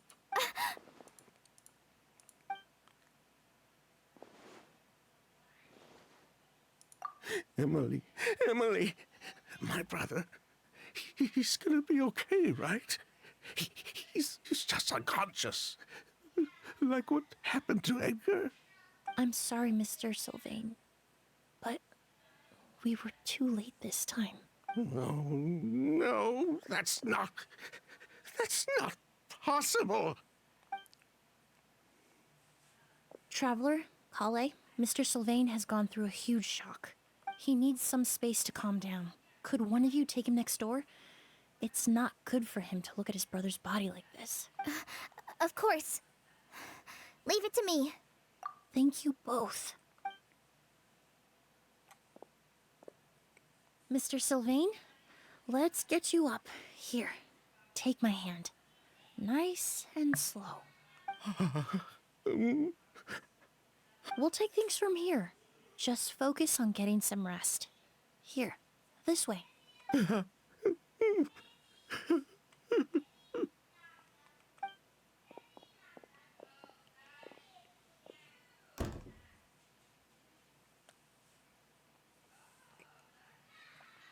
Poor guy. He's like a shell of his former self. He may have made some bad decisions in life, but right now, Paimon can't help but feel sorry for him. Good person or bad, the death of a loved one is equally painful. All the moments he shared with his brother, every hardship and triumph they endured together, are now memories he has to carry alone. If Kiria really was behind this, then what exactly did he do to Lucian? Lucian can no longer speak, but the traces left behind by his death most certainly can.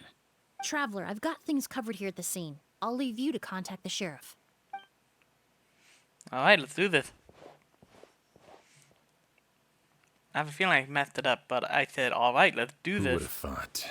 Yesterday's case is still up in the air, and now this happens. Miss Emily, I heard you're an experienced forensic doctor. Have you been able to discover anything? Oh, I'm not actually a forensic doctor. I just happen to have some relevant knowledge. I did take a look, though. Judging by the temperature and rigidity of the body, it appears the time of death was sometime last night. I'd have to do a more thorough investigation to find out more. Then, would you mind helping us investigate? Before he left, Tainari said we could trust your judgment if something like this were to happen. Of course, I appreciate your trust. Many of the traces left behind at the scene will fade with time, so the sooner we investigate, the better. We'll help too. We don't know much about dead bodies, but you can leave the other clues to us. Alright then, time to investigate.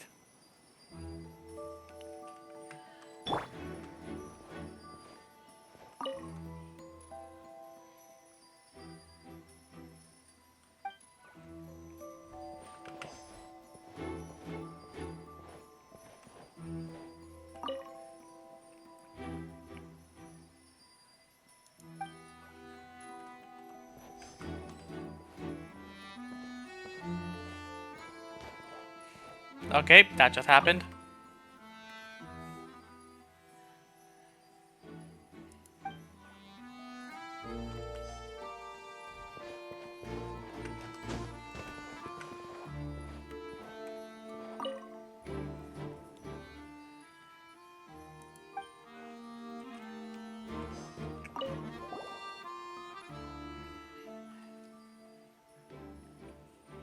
And the windows are shut tight too. Seems like the only way to get in would have been through Sylvain's room. Well, looks like we've investigated as much as we can. Let's go report back to Emily and Shiam. Bam.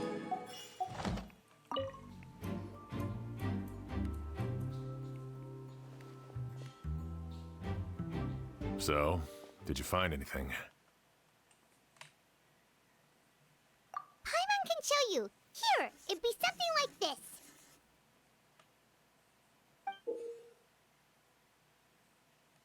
but entering through the room next door without alerting Sylvain... Wait, you don't think Sylvain could have been the one who... No, his reaction to the loss of his brother seemed genuine, and he doesn't have a motive. Then what could have happened last night? I know Sylvain is still in shock, but he's our only available witness.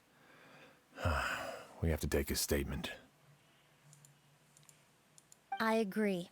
Also, I've made some new discoveries, so we might as well head next door and go through everything together. Alright then, let's figure it out.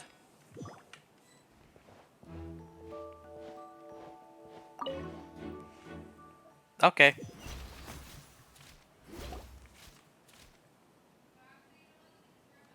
Mr. Sylvain, I need you to tell me everything you and your brother did since yesterday afternoon. Did you see or hear anything strange? After Kyria attacked Edgar, my brother and I were incredibly careful. We returned to our rooms and decided to lock all the doors leading to the hallway. The only door we kept unlocked was the one connecting our rooms. That way, if we heard any commotion coming from the other room, we could help each other. But I didn't hear any sort of commotion last night. Not a single noise. I woke up this morning, opened the door, and Lucian was... So, no movement from the room next door. No forced entry via Sylvain's room. No signs of a struggle at the scene. And no external injury on Lucian's body. What kind of cause of death are we dealing with here? I did notice a few things about the body. Lucian's pupils were dilated, and his skin was flushed. Very similar to Master's symptoms after the attack yesterday. There weren't any traces of liquid in his mouth or nose, so it's unlikely he was forced to ingest anything. The more plausible explanation is that he inhaled a substance without knowing it, and I'd say that substance was likely a goose. A goose? No, that's not possible. Inhaling a goose won't kill you. And anyway, it would have been for just one night. No, that's not what I meant. Emily, you ran your tests, didn't you? Go on. Tell everyone whether you found any poison. No, I didn't find any common toxins. See? A goose is harmless. The market response proved that years ago. That may be true for most people, but not for everyone.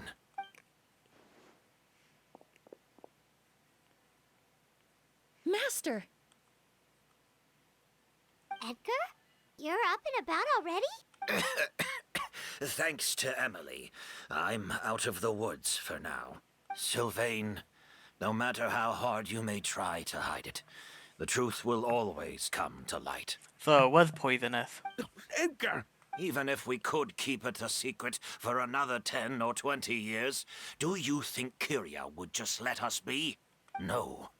He would never give up. Not if he's doing all of this for Yelena.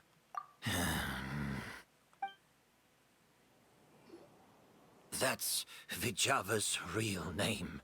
Yelena wasn't a scholar from Sumeru. She was an exiled Fatus from Snezhnaya. A Fatus? The Fatui.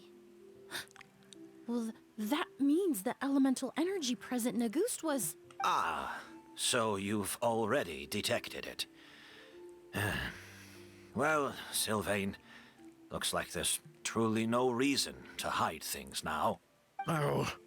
The Auguste flower was created with the mutative and distorting power of a delusion.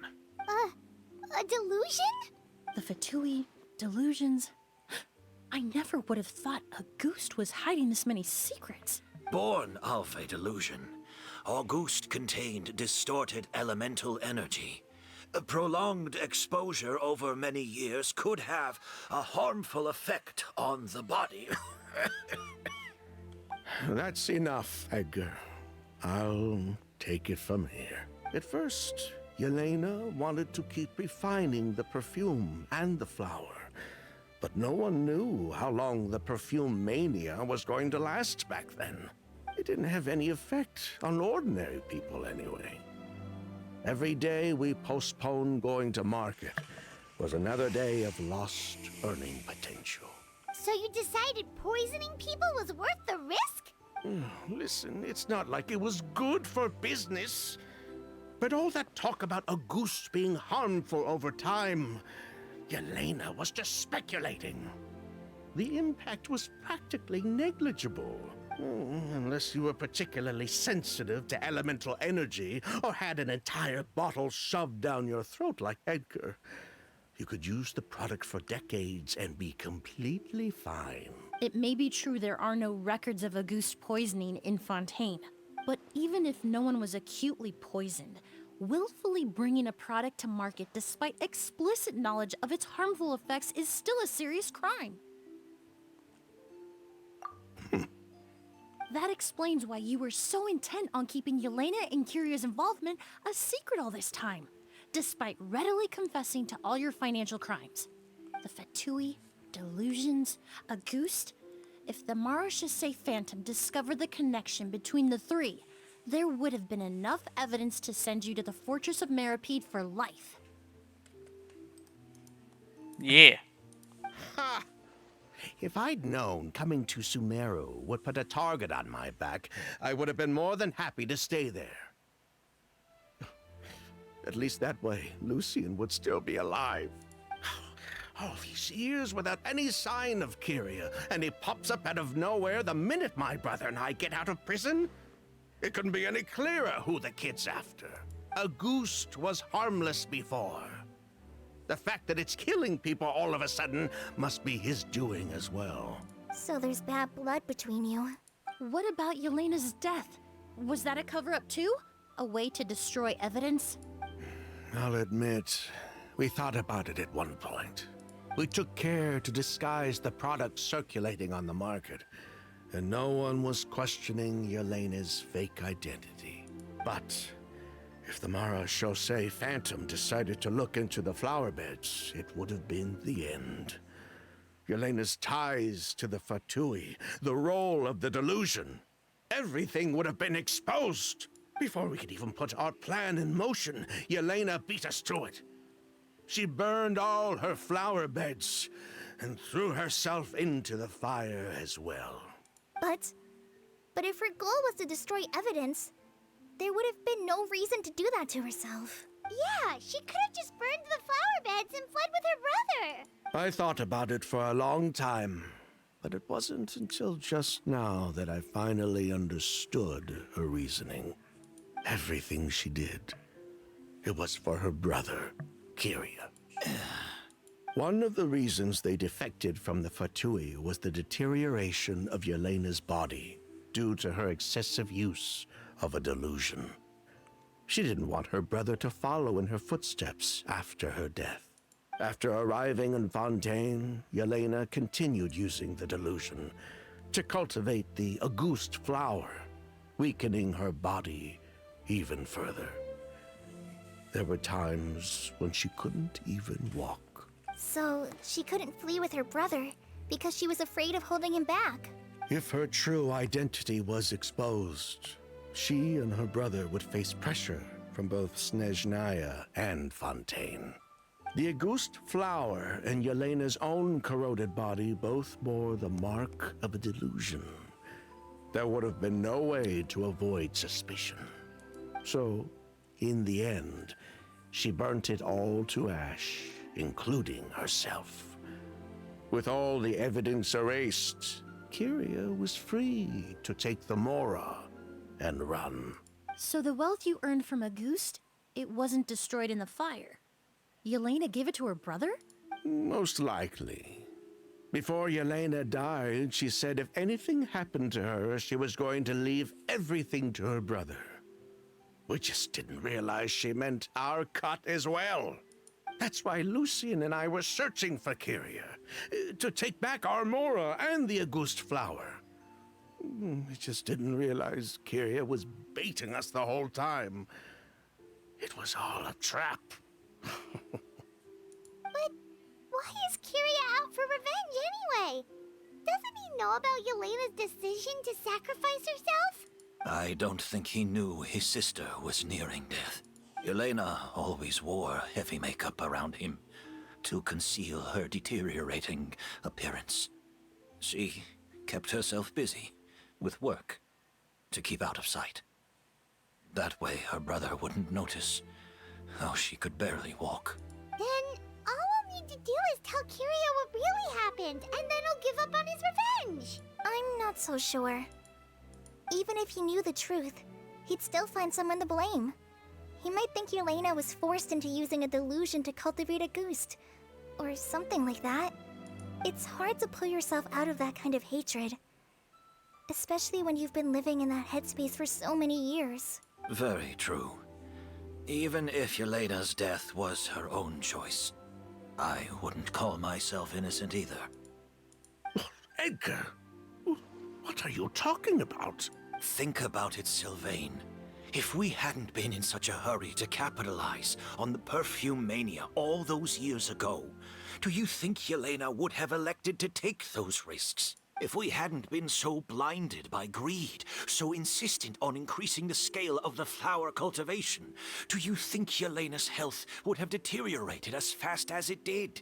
If we hadn't invited the Marechaussee Phantom to our doorstep by breaking the law at every turn, Yelena could have survived. She knew her limits. She knew her days were numbered. Maybe it was for her brother, but she was in it for the Mora just as much as us. We were just trying to earn a bit of Mora. And what, we deserve to die for that? Target me for being the mastermind, sure. But what about Lucien? He was just following my orders. Lucien's crime, was it really so extreme that he had to pay for it with his life? The only person that can answer that question is a judge.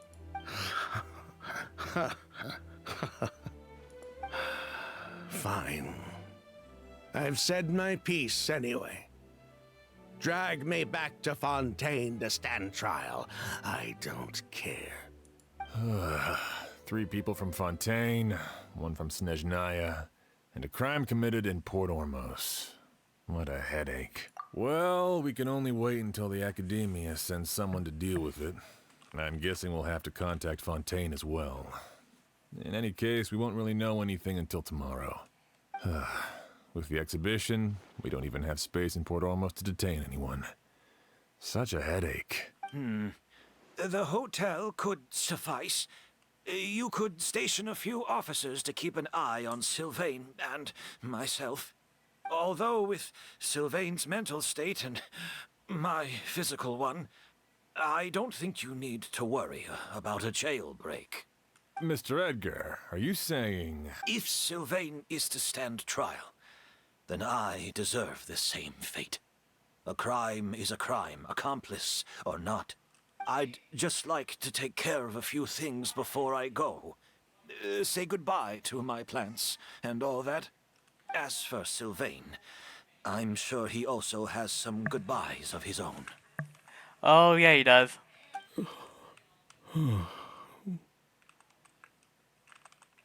Would you be willing to grant that request, Sheriff? Well, all right. I'll talk to the Academia. No matter who you were in Fontaine or what crimes you committed, the man we grew to know in Sumeru proved himself to be a good person. Your request is granted. You have my thanks, Sheriff.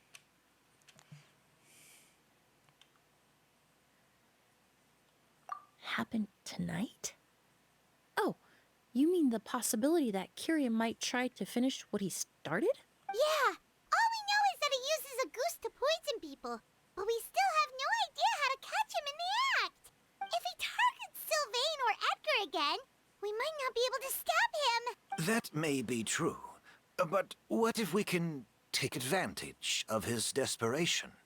If we take advantage of this situation and lure him in on purpose, we might finally have the chance to talk to him.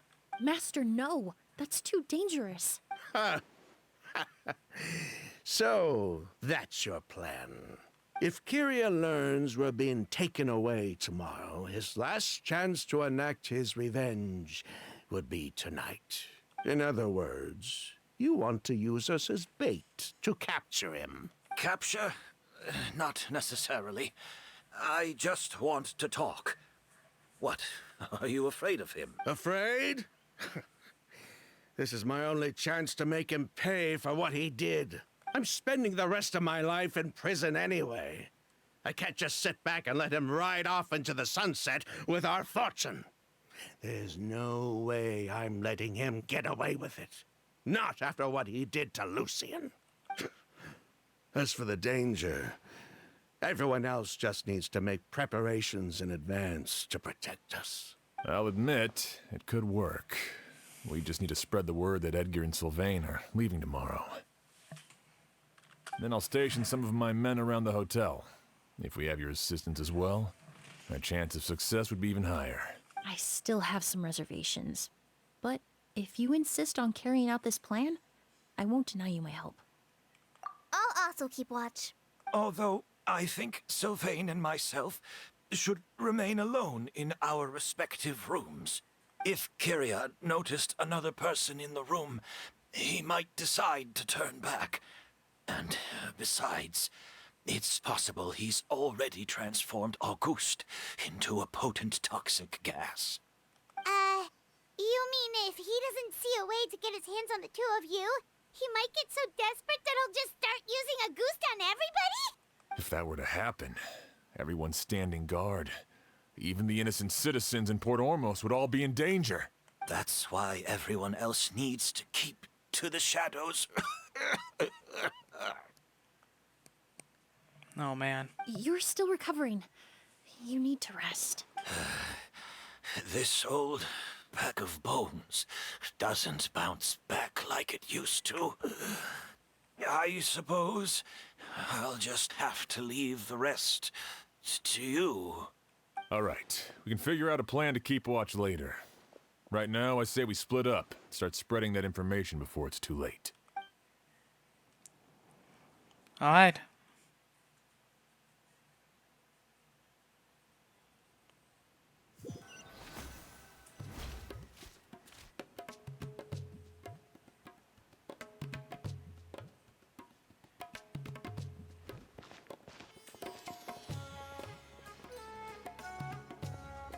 Have you heard? Mr. Edgar's been detained. He's being taken away tomorrow. What? He's the one who helped craft all the fragrances for our shop. He taught my child how to make perfume. How could this happen? He hasn't been convicted yet. Let's just wait and see what the court has to say. Oh, everyone on the street is talking about the rumors. No matter where Kyria is hiding, he must have heard them by now. Let's head back to the hotel and take a break. We can see how the other preparations are going while we're at it. What the? Okay. That's very weird.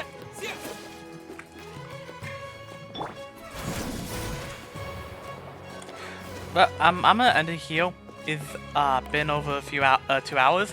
Not only just that, I'm getting really hungry. So yeah, I'm gonna end it here.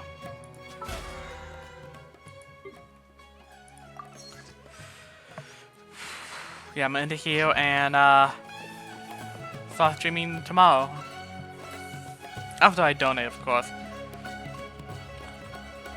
It's been fun. Where is it? There. Yeah, no, I'm gonna end it here. But I'm gonna live stream tomorrow. I can't wait to see what's gonna happen. And afterwards, I don't know what's gonna happen tomorrow.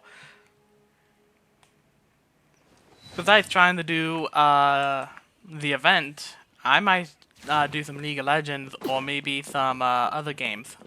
I don't know. Who knows? But other than that, I'll see you all later. This is your Alpha, signing out.